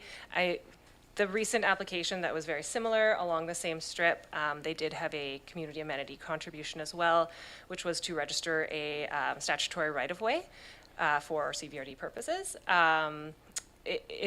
Because this is an implementation of the existing OCP, changing the zone will basically fall in alignment with the existing OCP designation. It is, and because we don't have a policy at this particular time, which I understand is forthcoming, but at this particular moment, we don't have a policy for community amenity contributions. Yes, that is the community amenity contribution, after feedback from BC Transit. I think in my area, if anything like this happened, we'd be looking for like space along the road for people to walk safely to the bus stop. All right, any more discussion? Director Segal. Yeah, I don't feel that comfortable supporting this, just because I thought we were going to try to support development within growth containment boundaries that have access to servicing and prevent the endless rural sprawl. I'm not familiar with the area, so I'm open to, being convinced otherwise, but that's what it looks like to me. Right, so I think what you're suggesting is that the official community plan for this area is not taking us towards compact communities. Director Morrison, do you like to comment on that? So, when I was first elected, the concern was that exactly what Director Segal says, is that there would be, sort of a mass conversion of forestry lands between your community, Madam Chair, and mine. And I think that if this were on the south side of the highway, it'd be a perfectly legitimate argument. I think that because this is a relatively well-developed community, it is great proximity to the town of Lake Cowichan and city of Duncan, and it's this oddball chunk between Highway 18 and Old Lake Cowichan Road, that if there is to be conversion of forestry lands to a large lot residential use, this would be the place to do it. If it was contiguous to a forestry operation or the likes, then it would be a very different story, and I completely agree with what you're saying. In this case, I think it's appropriate. Thank you. Any more discussion? Should I call the question? All in favor? Anyone opposed?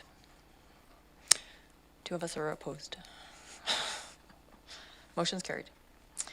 That will go to the board next week.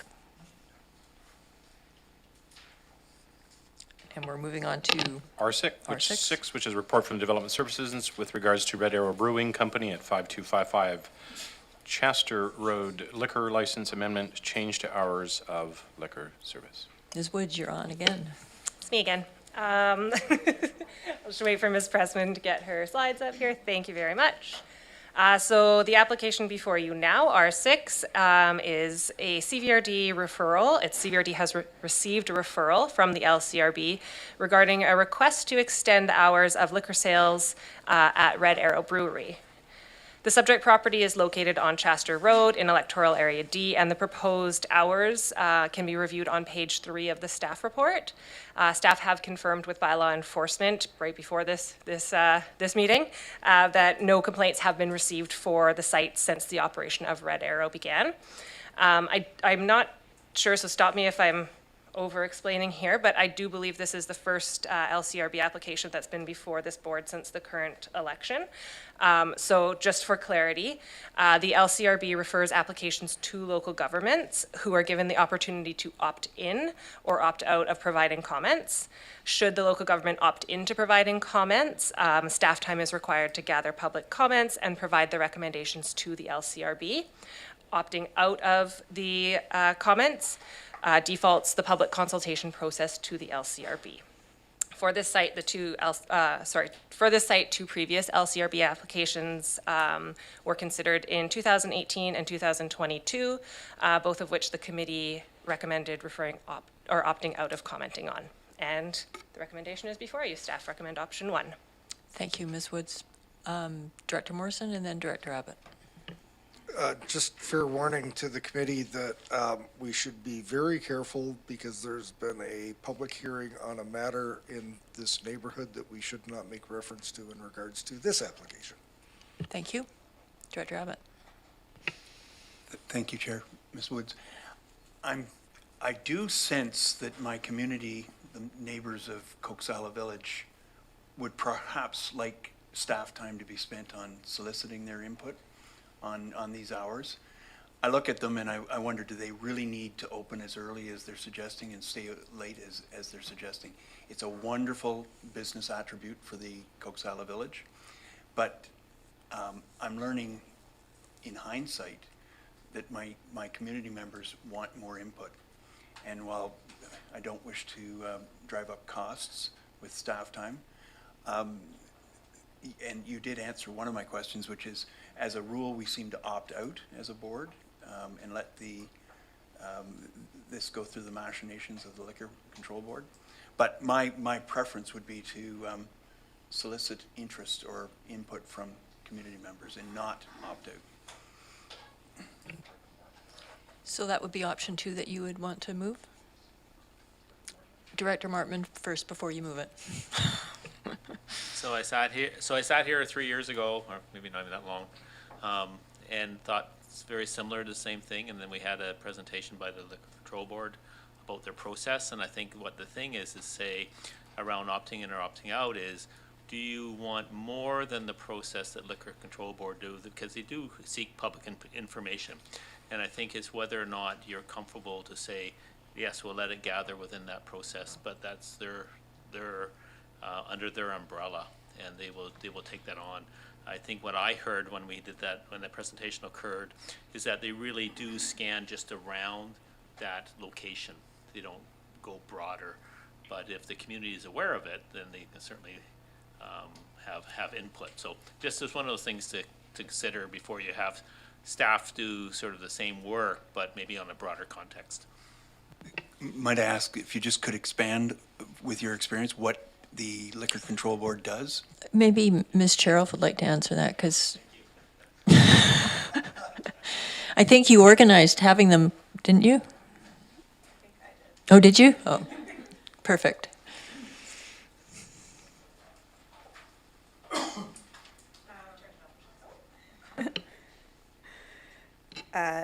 I believe what the LCRB would do is require a sign for a certain amount of time and place newspaper ads, but they wouldn't distribute notice to the surrounding properties, which is one of the main differences in what we would do. And yeah, we would invite public comment that would be presented to the EASC. Right. So in light of what we've heard, and I appreciate the input, I'd move option 1 as recommended by staff. Okay. So option 1's been moved and seconded. Any more discussion? All in favor? Anyone opposed? Motion's carried. Thank you, Ms. Woods. All right, we're moving quickly now. Moving to R7, which is report from Inspection Enforcement Division with regards to zero carbon step code. This is for the committee's information. Mr. Brisky, nice to see you. Thank you, Madam Chair. Good afternoon, directors. So I had an opportunity to speak to the committee a number of weeks ago about the energy step code that came into effect May 1st. A number of you were away, so I hope you read that report. But essentially on May the 1st, the province kind of dropped another little one for us here, so I'm here to kind of explain that to you. Essentially, the energy step code is not enough to hit the province's climate targets. So a couple of the differences between these two regulations, essentially, as you can see on the screen here. The energy code regulates a number of things, and that includes the envelope of the building. This means things like windows, insulation, things like that. Mechanical systems and their efficiency and the way they exchange the air and maintain heat and cooling and things like that during the seasons. The air tightness of buildings, certainly if you can't control the environment within a building, you are, wasting hydro and energy and things like that. Essentially, it measures the total energy demand, but it doesn't regulate things like greenhouse gas emissions. And essentially, that's what the zero carbon step code is here to do. And basically, through the energy step code, you could essentially meet that code with oil heating, natural gas heating, things like that that do result in a number of greenhouse gas emissions. So the province has kind of stepped forward here with the zero carbon code, which sort of mandates that things powered by fossil fuels be slowly removed from construction and from new housing and replaced with electrified appliances and infrastructure and things like that. So this refers to things like space heating, water heating, and cooking. So the province has reported to us that 64% of the greenhouse gas emissions that are emitted from dwellings comes from space heating, 35% from water heating, and the last 1% is essentially from cooking. So this is some pretty dramatic numbers when, as it pertains to heating. And I mean, this is British Columbia, right? This isn't necessarily Alberta, Saskatchewan, or anything like that. So a couple of the things that we can look for as far as what would be compliant with the zero carbon step code would be things like electric heat pumps, electric water heaters, and induction cooking. So things like natural gas furnace or natural gas hot water, things like that would eventually be phased out through this code. And that's going to kind of look a little something like this. So right now, as of May 1st, builders and homeowners can choose to voluntarily comply with the zero carbon code like they did with the energy code. But as you might have read in the report, there's really not a lot of opportunity for any rebates left. A lot of people have jumped on this already. But in 2024, which is right around the corner, we had a bit of a much larger buffer between energy step code implementation than we do with the carbon code. But in 2024, that 64% of home heating will need to be electrified, and that will be mandatory. So, any type of natural gas or oil heating or anything like that will be prohibited, and this is going to be a much easier thing for our staff to regulate than was with the energy code. The energy code has a number of calculations and modeling and software and things like that that go into it, but it's pretty clear whether or not your equipment is either electric or not. In 2027, That'll move to water heating. So water heating and space heating will be electricity only. And then in 2030, we should expect to be completely zero carbon. So that'll pertain to primary cooking as well. And correlating with the energy step code, by the time we get to 2030, we should be looking pretty sharp as far as being green and doing those things. So one thing that I will include that it'll be of interest to a lot of folks in our rural communities is these space heating and cooking elements and things like that. That is the primary systems. So, you know, we have a lot of folks, and we remember the big windstorm and everything like that. We have a lot of folks who, you know, lose power frequently. So, you know, they'll still be permitted to have things like wood stoves and natural gas fireplaces and whatnot, but it will have to be secondary. And yeah, so basically, CVRD, right now we just brought in the energy step code. This is fast approaching. There's a number of anticipated changes at the end of the year with respect to the building code. This is one of them. So we don't have long to wait for this. It is coming soon. As of right now, there are only 4 local governments in the province that are currently requiring it through their building bylaw. Saanich in Victoria, and Nelson and the RD of Central Kootenay, which of course Nelson is a membered municipality of. So yeah, so basically we, my opinion is that we sort of maintain what we're doing, and when this becomes required in a short period, then it will be administered through our building bylaw by default. And yeah, if anybody has any questions, I'm happy to answer them.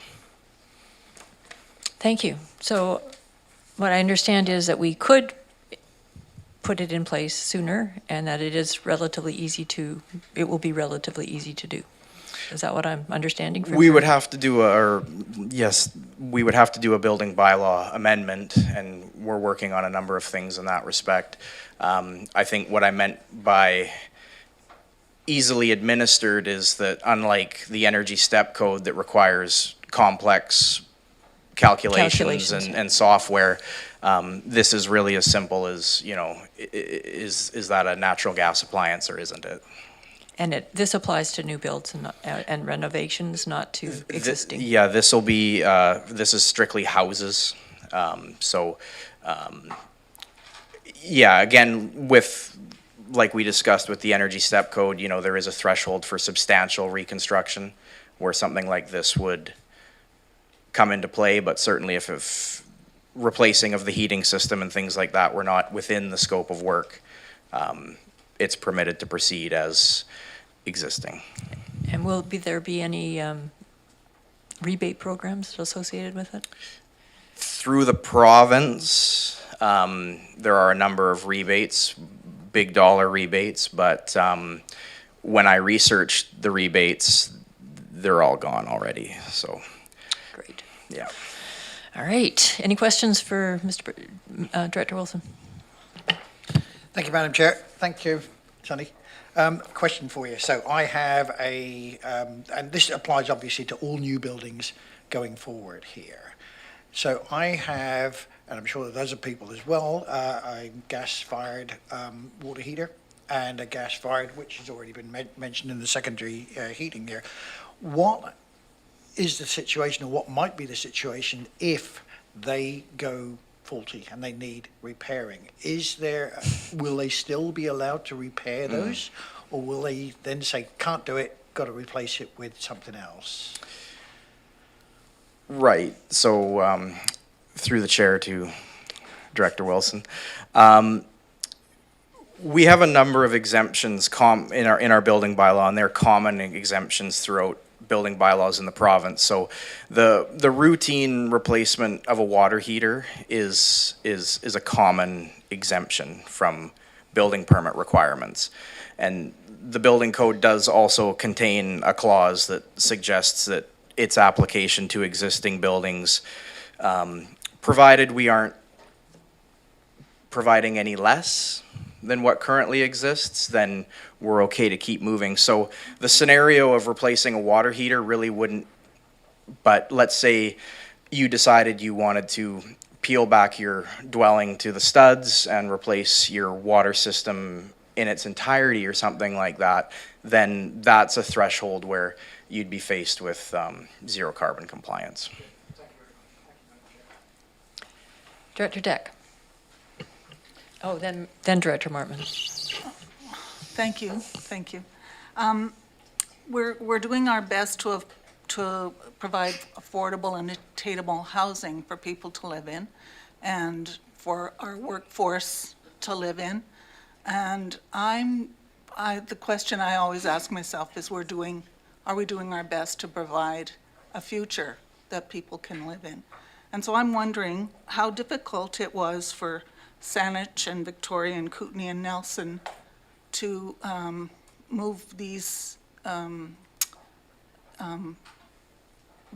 bylaws forward sooner than the carbon code suggests.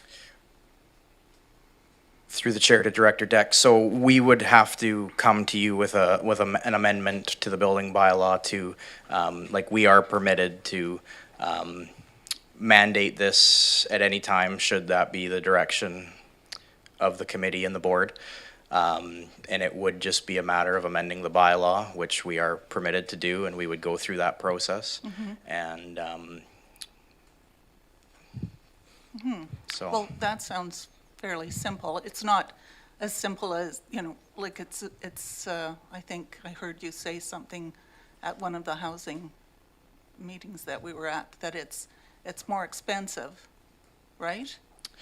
It's to comply with this regulation? Yeah.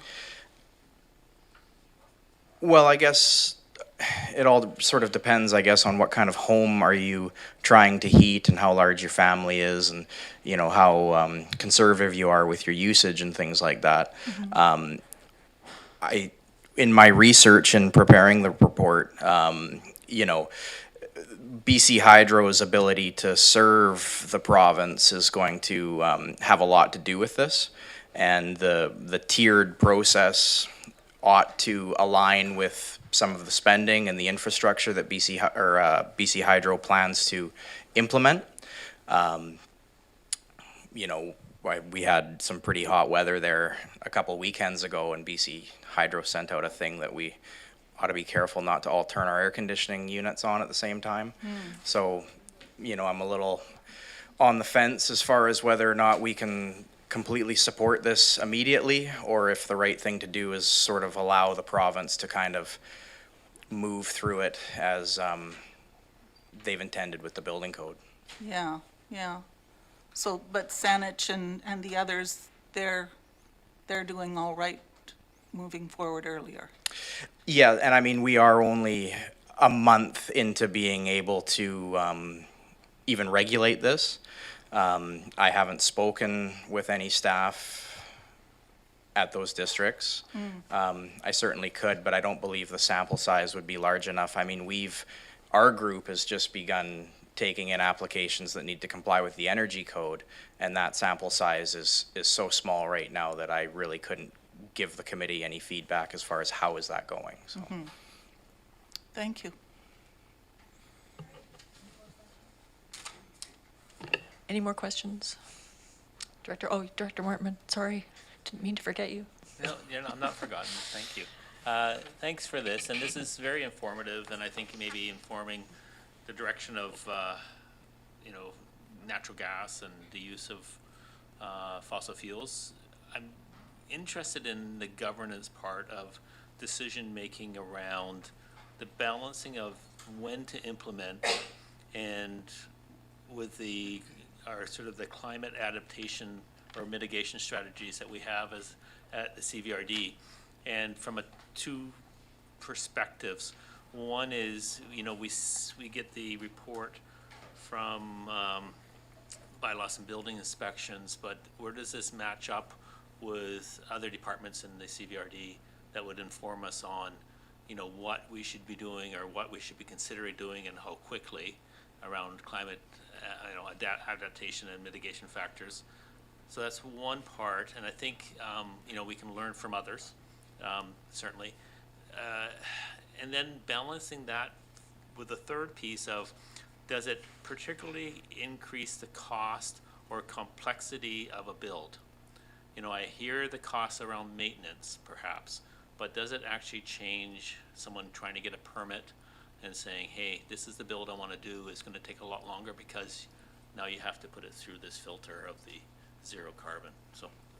So I don't, there's three questions there maybe, but maybe you can untwist that for me. Sure. Through the chair to you, Director Martman, I think the first part of your question was, you know, where does this fit as far as, you know, larger objectives as far as the regional district goes. And so what I will say is this is strictly a building regulation. This is really only for houses. Certainly it doesn't go anywhere as far as like in the report to the mining and the refining and the processing of all these materials that go into building houses. It's really not part of that. So I mean, that can be something that I can look into and maybe follow up with you offline, and we can look into that. The second part of your question, as far as what is the cost and is it any more difficult to get a building permit, I would say really absolutely not. I think a lot of electrical appliances actually in fact are probably cheaper than natural gas appliances. Natural gas might be cheaper than electricity right now, but you know, there's certainly a cost to meet the energy step code as far as the energy advisor that needs to be hired to do the work, and that comes with a cost. And then of course, you know, we do need to be a little bit more conscious about the way we build, and that can take time and money. But really this is a very simple regulation for our staff to administer. It is as simple as, you know, is this a fossil fuel appliance or isn't it? So as far as getting a permit and injecting cost into a project, I would say there's negligible effect in that respect. Thank you. I think perhaps where I'm thinking is more strategic planning with this item, and saying this may be one piece of something that we call under climate adaptation strategies that we may want to include and say, how soon we want to implement. Do we want to wait, let it occur, or do we want to move this up quicker? I think that'll be part of something to discuss as a group. So thank you. Exactly. My thoughts. Director Morrison.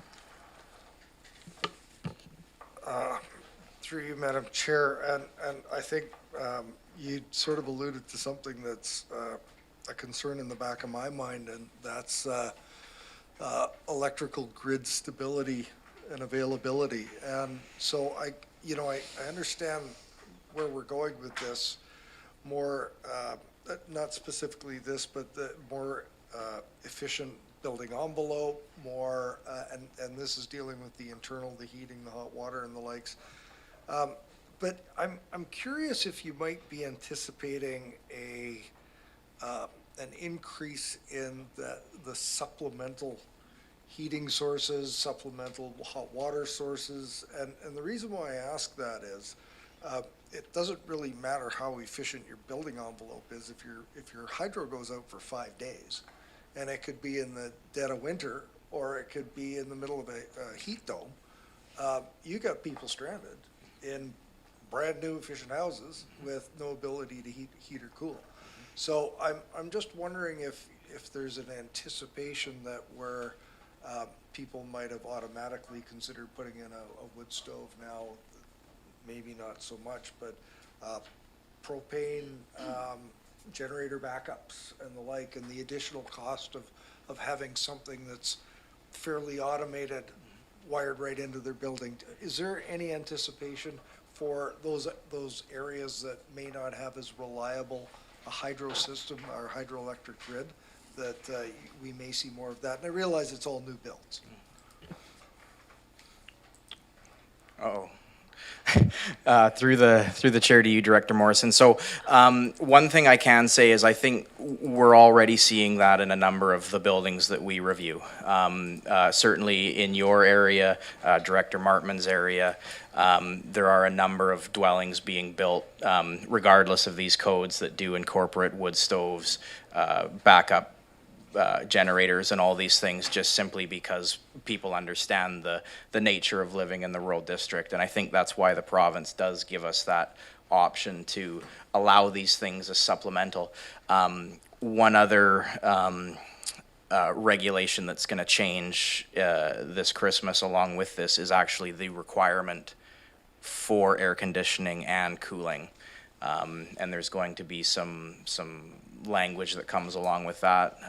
I received a bulletin last week that I think we had about 3,000 people die in the province during the last heat dome. So up to this point, we've had requirements that we keep buildings at a certain temperature, but certainly not a threshold to keep them under certain temperatures.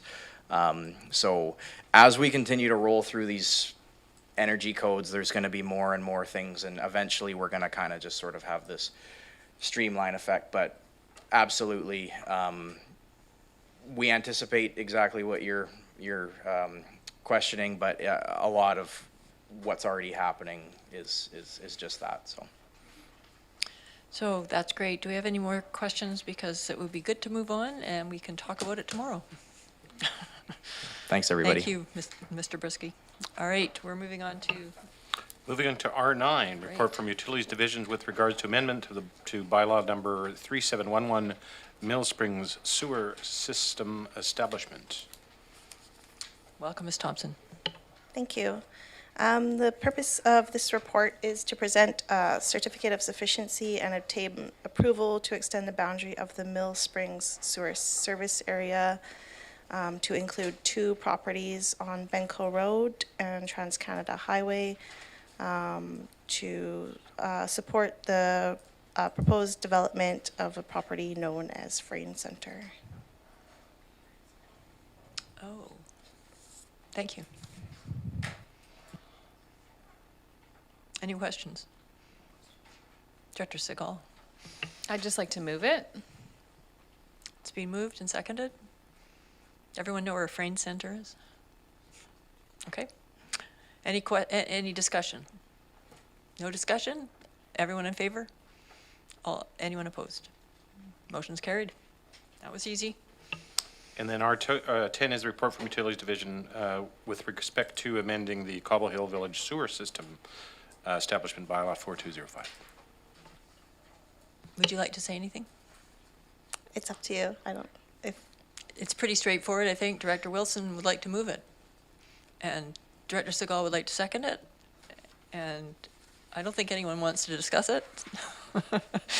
All in favor? Anyone opposed? Motion's carried. Thank you very much. And then moving to R10, report from Community Planning Division with regards to Shawnigan Lake RR2 zone amenity, Goldstream Heights. And this is the one Mr. Schuler was originally going to speak to.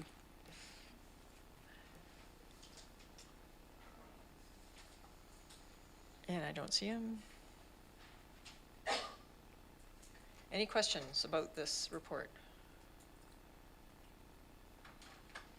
Madam Chair, it's Lauren Wright. Oh, sorry, there's my... Oh, it's sorry. It's you, great. It is, sorry, my video wasn't coming up there. I have a short presentation just on behalf of Mike Tippett, who's unable to be here today. I don't know if you want to hear it. It's just summarizing the report. Yeah, we'd love that. Great. So sorry about that. So this report is a request of the committee to consider amending the RR2 Rural Residential 2 Zone, Section 7.3 CG of the Shawnigan Lake Zoning Bylaw, which is bylaw number 985. This section relates to the minimum parcel size and amenity requirement for Goldstream Heights by changing the destination of the density bonus contribution to the Malahat Volunteer, and that the amenity pay $1 per new parcel created. Sorry, this Laura, increase. Ms. Wright, you're cutting in and out a little bit, so just repeat that last bit, please. Sure. So this section 7.3 CG of the Shawnigan Lake zoning bylaw relates to the minimum parcel size and amenity requirement for Goldstream Heights. This, by changing the destination of the density bonus contribution to the Malahat Volunteer Fire. And, sorry, I got a phone call. And that the amenity payment be adjusted from $10,000 to $13,000 per new parcel created.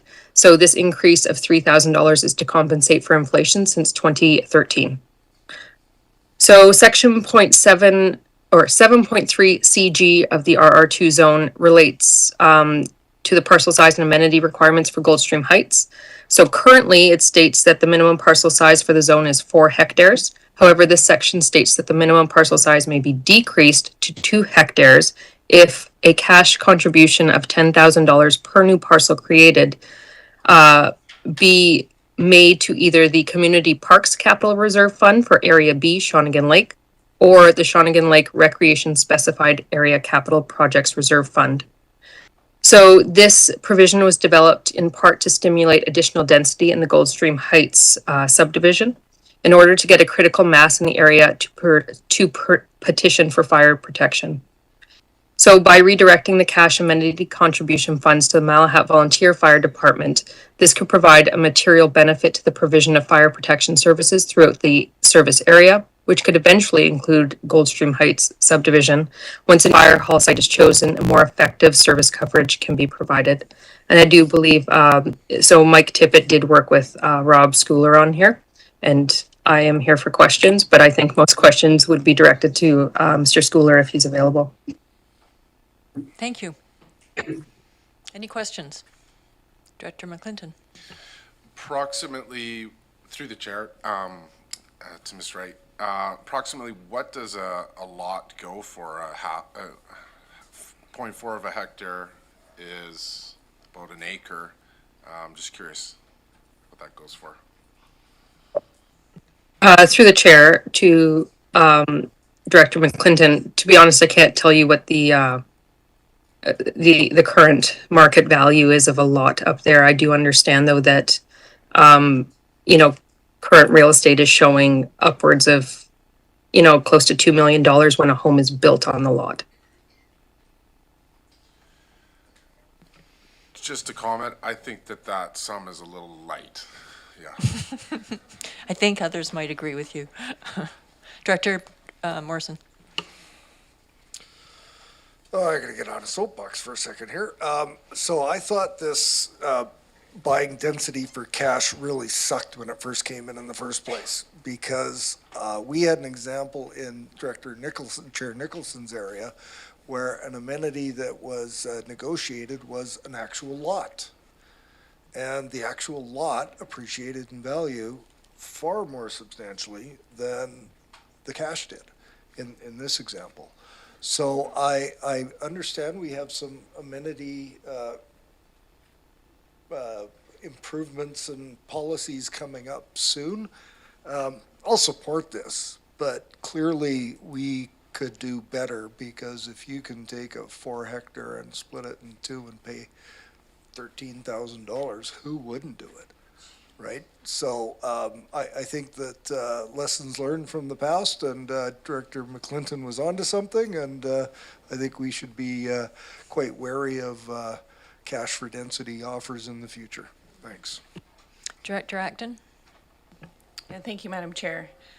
I have a lot of issues with this proposal.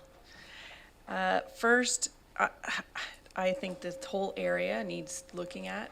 It's not developing in the best way that we want it to, for whatever reasons. I'm not a planner, but we have a lot of mixed use happening, like industrial houses, community over there, not happy. Now there's lack of services. And this is, again, we're changing something that's part of a bylaw to try as a response to something, because the fire emergency management went door to door and asked people. They didn't want fire service. And so now we're going to kind of force it. And I'm feel like I feel like the pendulum has kind of swung a little far in this meeting as far as community input goes. And we're going to take something away that was, we haven't consulted with the Parks Commission on this, or now there is no Community Center Commission anymore to consult with, but these were contributions that would go towards parks. And when I think of an amenity contribution, it's for the greater good of the community. This $10,000 is for the greater good of that landowner. And they would be paying that eventually in some way. Or the fire department is very capable of getting a huge amount of grants, which the Parks Department, we don't get. And I looked at the budget for Malahat, it's less than $300,000 a year. Parks, community center, we're up to easily $1.5 million. So that would benefit more people. So I have this is another example that really needs to go to the Parks Commission, if anything, out of courtesy. Because and this was set by the community as well, and so now we're deciding to change it. So I'm not gonna, at the very least, this needs to go to the Parks Commission for their input, and if we're gonna do anything, then do $10,000 to both, but taking contribution away from parks when we know the community wants more parks, and it's an ongoing budget item and it benefits a lot of people. I don't think we should be taking money away from our Parks Department. Thank you. So you would like to make a referral motion, but I have a question first to staff. I'm kind of wondering why this is coming forward at this time. Why this wouldn't be to speak to Director McClinton's and Director Morrison's comment about the whole thing doesn't seem to make a lot of sense. Why are we dealing with it this way and not as part of sort of modernizing our zoning bylaw or whatever? And I would be remiss in this one, to be honest with you. I'm not quite sure of the history on this. I would like to ask Ms. Cheryl if she's able to answer this question. But before that, I would just like to point out that option 2 also is to amend 7.3CG by adding the Malahat Volunteer Fire Department as a possible destination, along with the other 2 funds that were previously discussed. So this would be saying that the board could choose which fund it goes to if a new parcel was proposed. Okay, thank you. That's clear. Director Acton. So could we do it?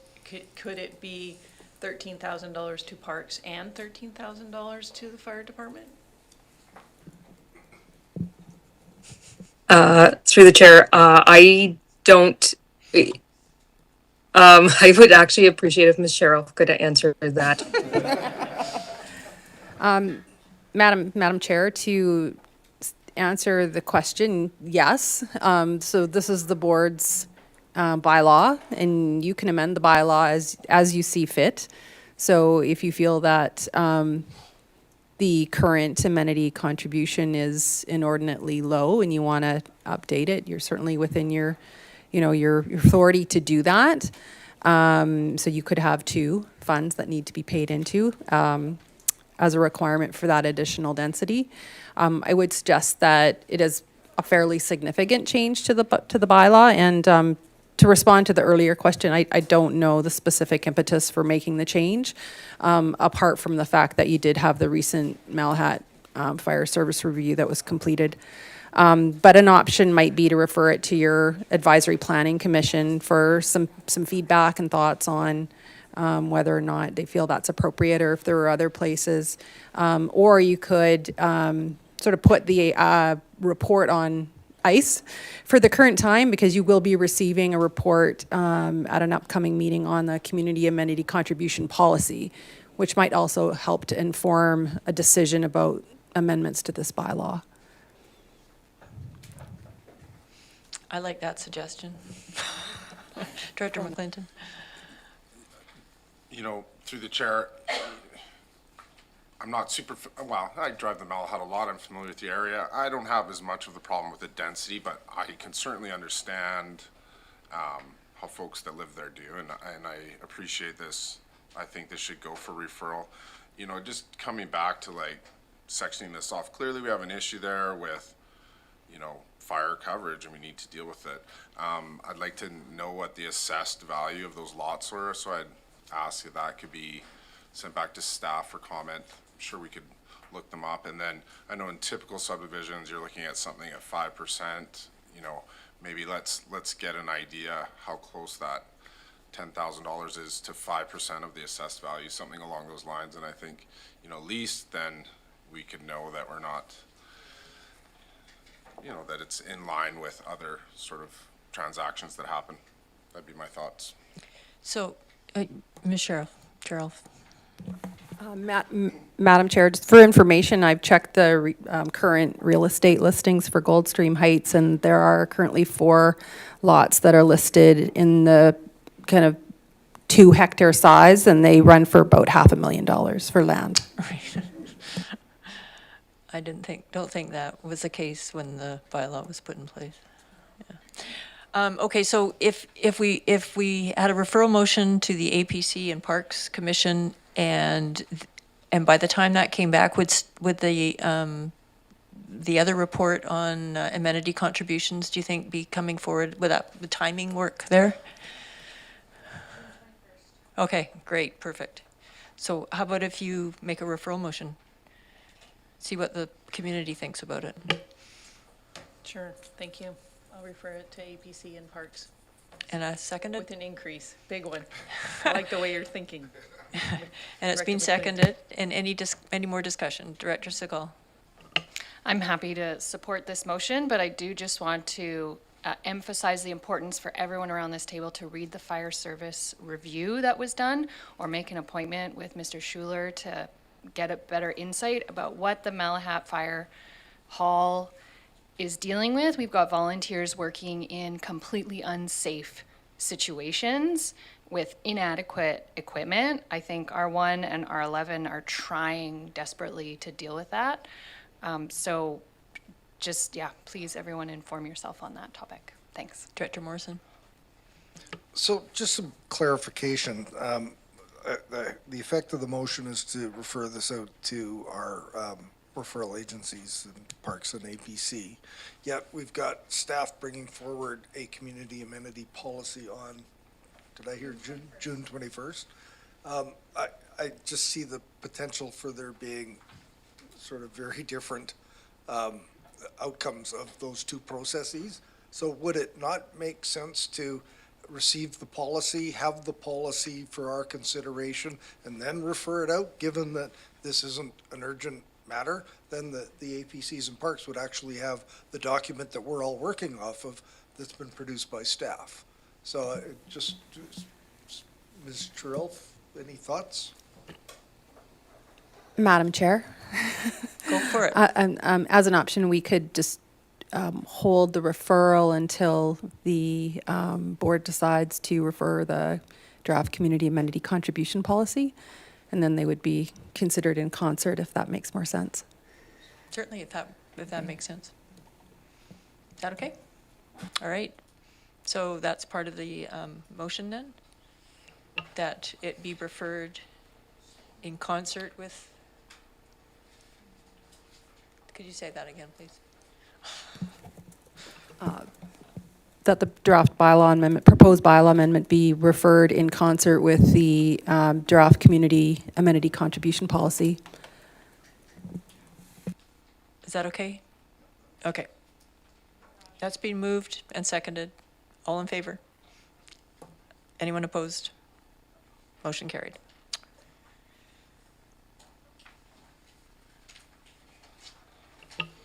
Madam Chair, moving to R12, report from the Strategic Initiatives Division with regards to complete communities grant request for resolution. Ms. Breen. Through the chair, good afternoon, directors. I don't have a presentation today. The There's an opportunity for the CVRD to apply for a complete communities assessment grant. Staff is recommending that the directors consider this. It would be an assessment for each one of the local areas, electoral areas, draft local area plans, to kind of dig deeper, do deeper GIS analysis in terms of housing, transportation. It would also allow us to involve First Nations. We have 2 letters of support, one from Malahat and one from Subasset. We're also talking to Cowichan tribes. So the funds would mostly go towards the analysis, the analytics, and then also would support honorariums for First Nations to be involved, and as well to do scenario development, because one of the grant requirements is graphic, detailed scenario diagrams, which would be quite an expensive portion and something we can't afford with the existing budget. So that's the staff report today in a nutshell. Thank you. Any questions for Ms. Breen?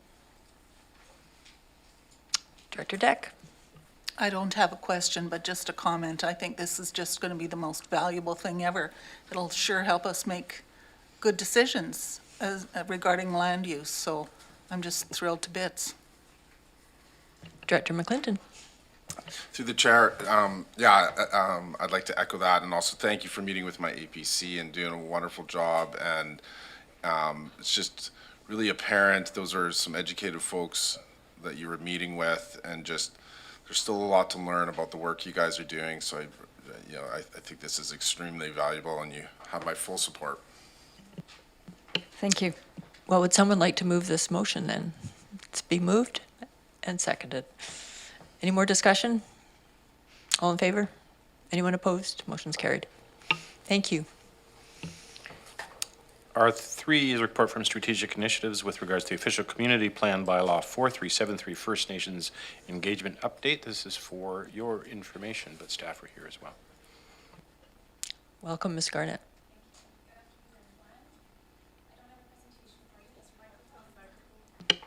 There you go. How's that?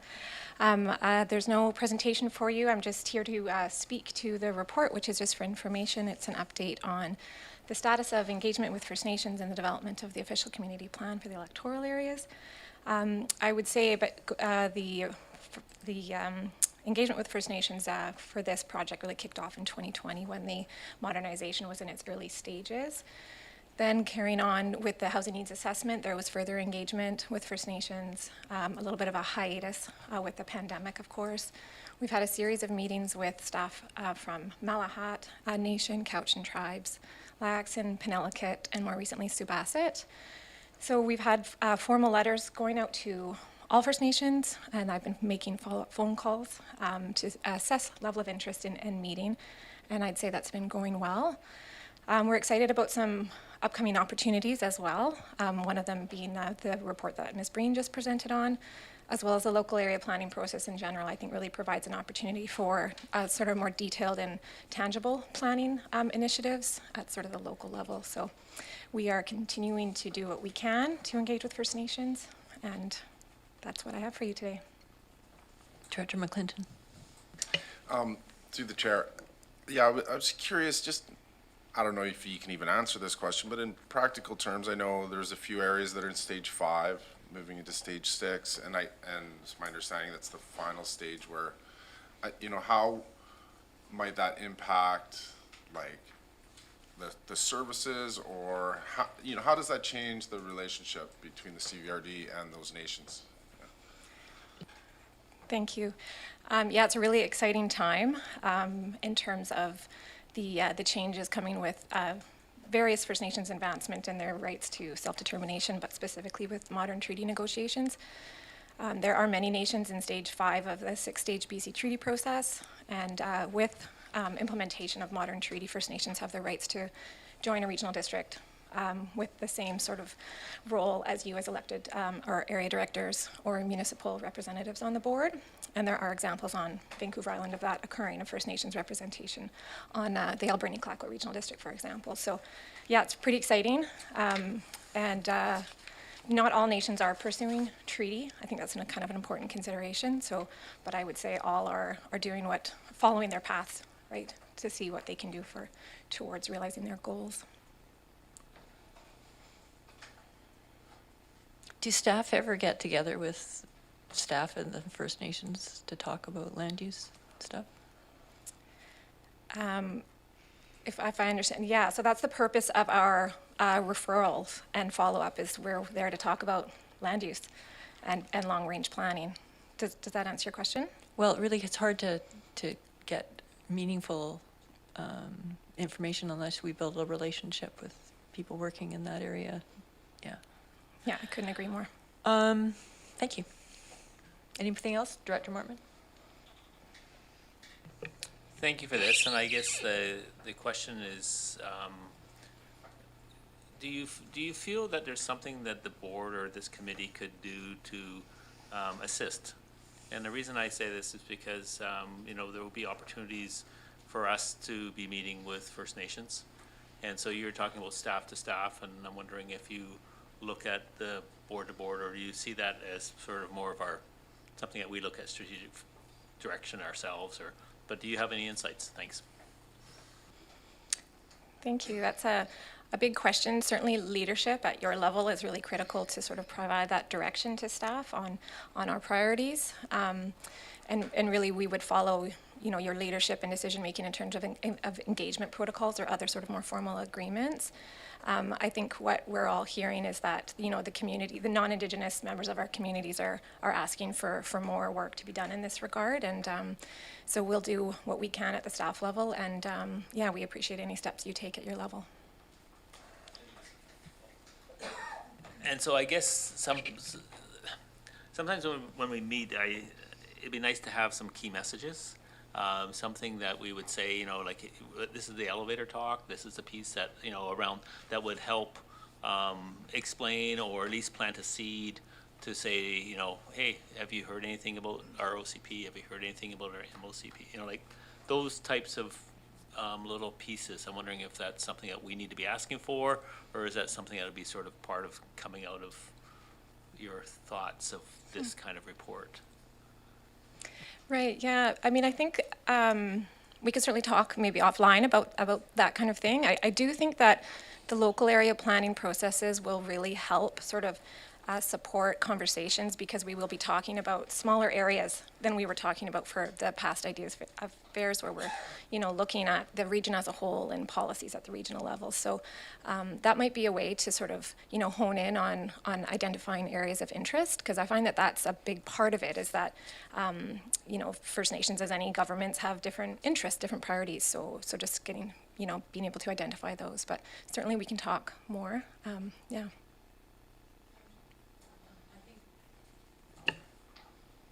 Yeah,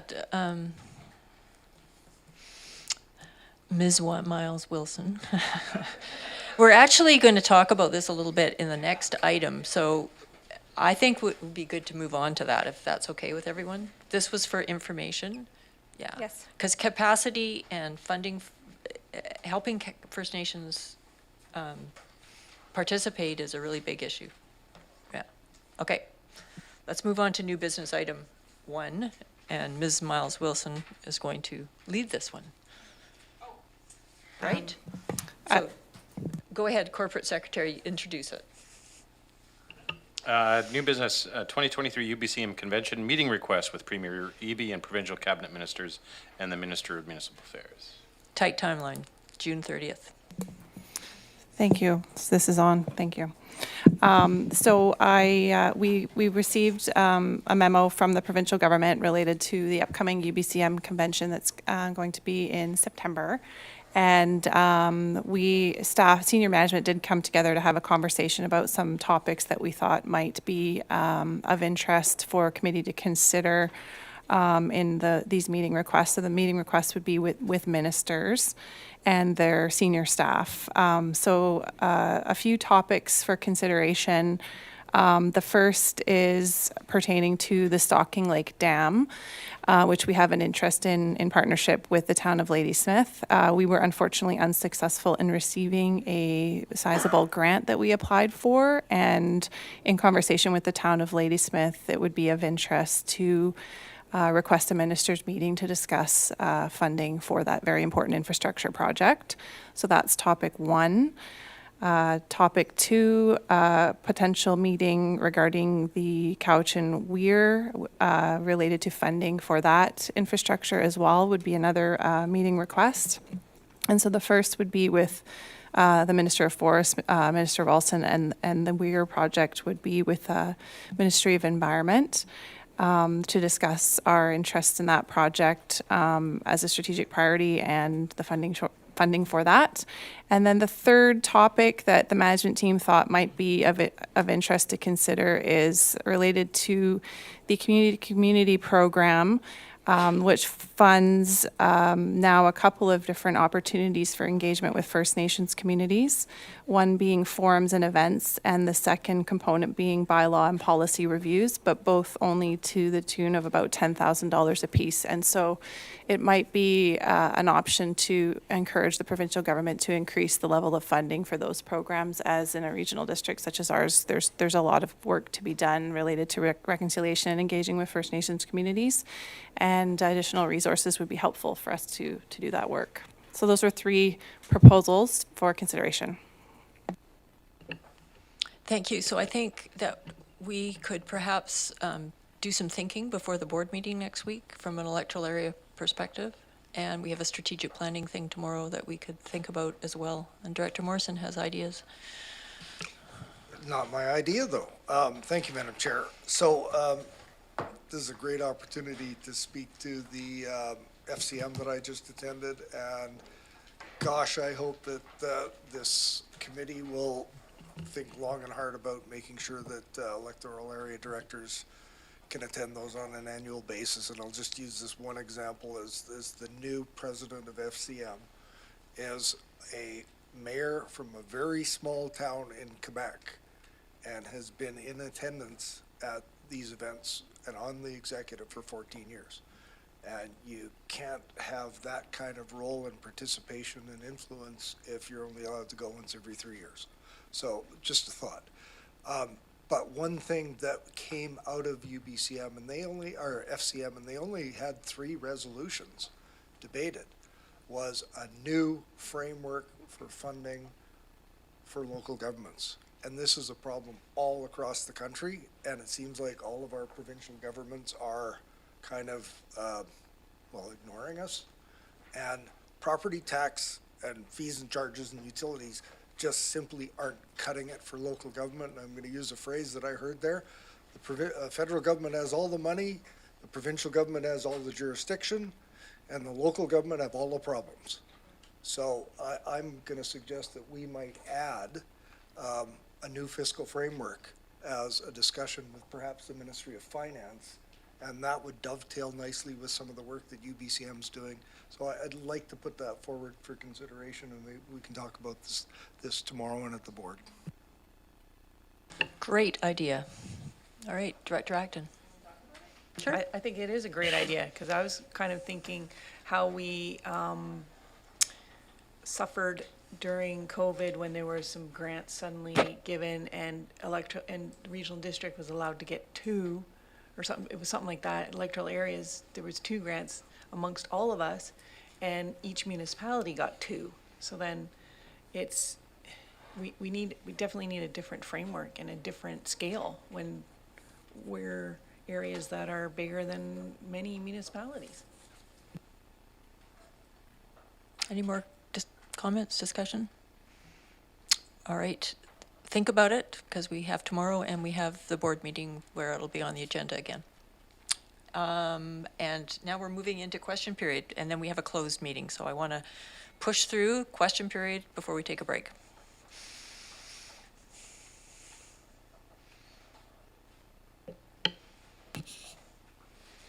Madam Chair, I'm Cliff Evans from Shawnigan Lake. Madam Chair, do you remember when Dr. Bruce Fraser was here and initiated the fund that was mentioned in R11 for splitting lots. He wanted that money to go to parks.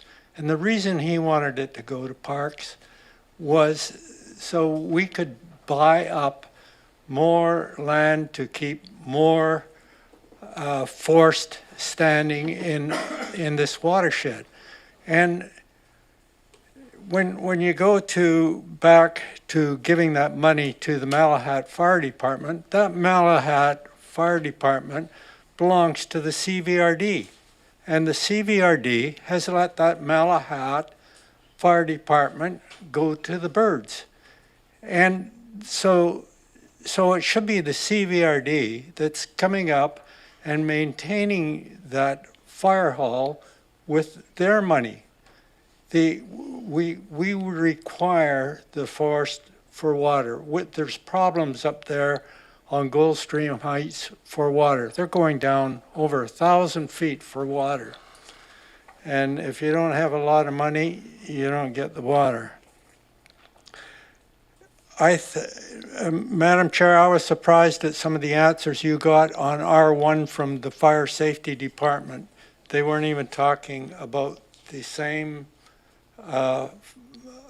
situation you were asking about the fire department. Point of order, is there a question? Yes, there is a question. When is, the fire report has been out for quite a while. When will the BC, or when will the CVRD come back with a report on if we can even put in a combined fire hall, or if we need a satellite fire hall up on the Goldstream Heights because of the distance? In the report, were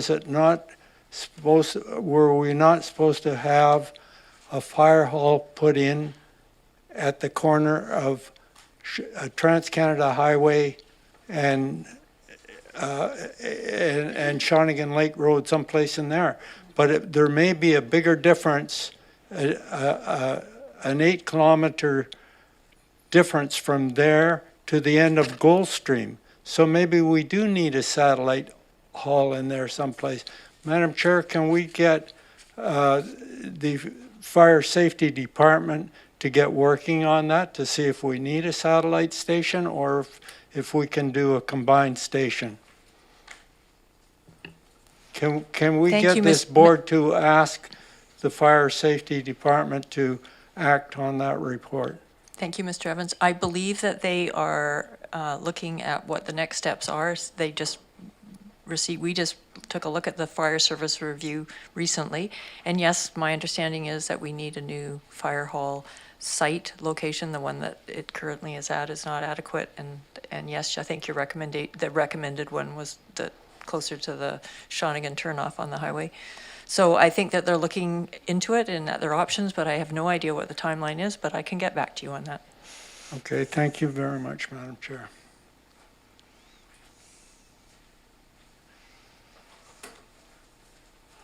Good afternoon, Madam Chair, members of the board and staff. My name is Kim Bernard with the Shawnigan Rotary Eco Club, and my question has to do with R8 and possibly R12 as well. We are hosting a community discussion and info panel Zoom on June 24th to discuss the Think Shawnigan Wharf Park and boat launch projects, and I'm wondering if you're able to advise me today on how we can make the board and staff and our area director and anyone involved really feel most included in this process, because we're doing an outreach to the summer residents at the end of the month, timing it that way so we can find out who's using that area for boat parking to access the village that would have impact economic development in our area. So how can we make you feel more included in that discussion? I don't know. I think you should talk to Director Atkin. Yes. So we have reached out by email. So Great. Further to that, yeah, we're just hoping to provide free community engagement and a spirit of fairness to all. Thank you. I think it is important to remember that that was just a conceptual schematic, and that there would be a lot more, there's no decision that we're moving ahead with anything in that plan yet. Yeah. Yeah. We have done similar discussions before, so we're Okay. just sort of broadening our reach. Thank you. Perfect, thank you. Okay. Anyone else? Good. Oh, okay, could we have a motion to move into closed? Under what? Moving into closed session under Section 90, subsections 1F and 1M. I have a mover and a seconder, all in favor? Oh, sorry, and 1G. 1G2? Sorry. Anyone opposed? Motion carried. Let's reconvene in 10 minutes.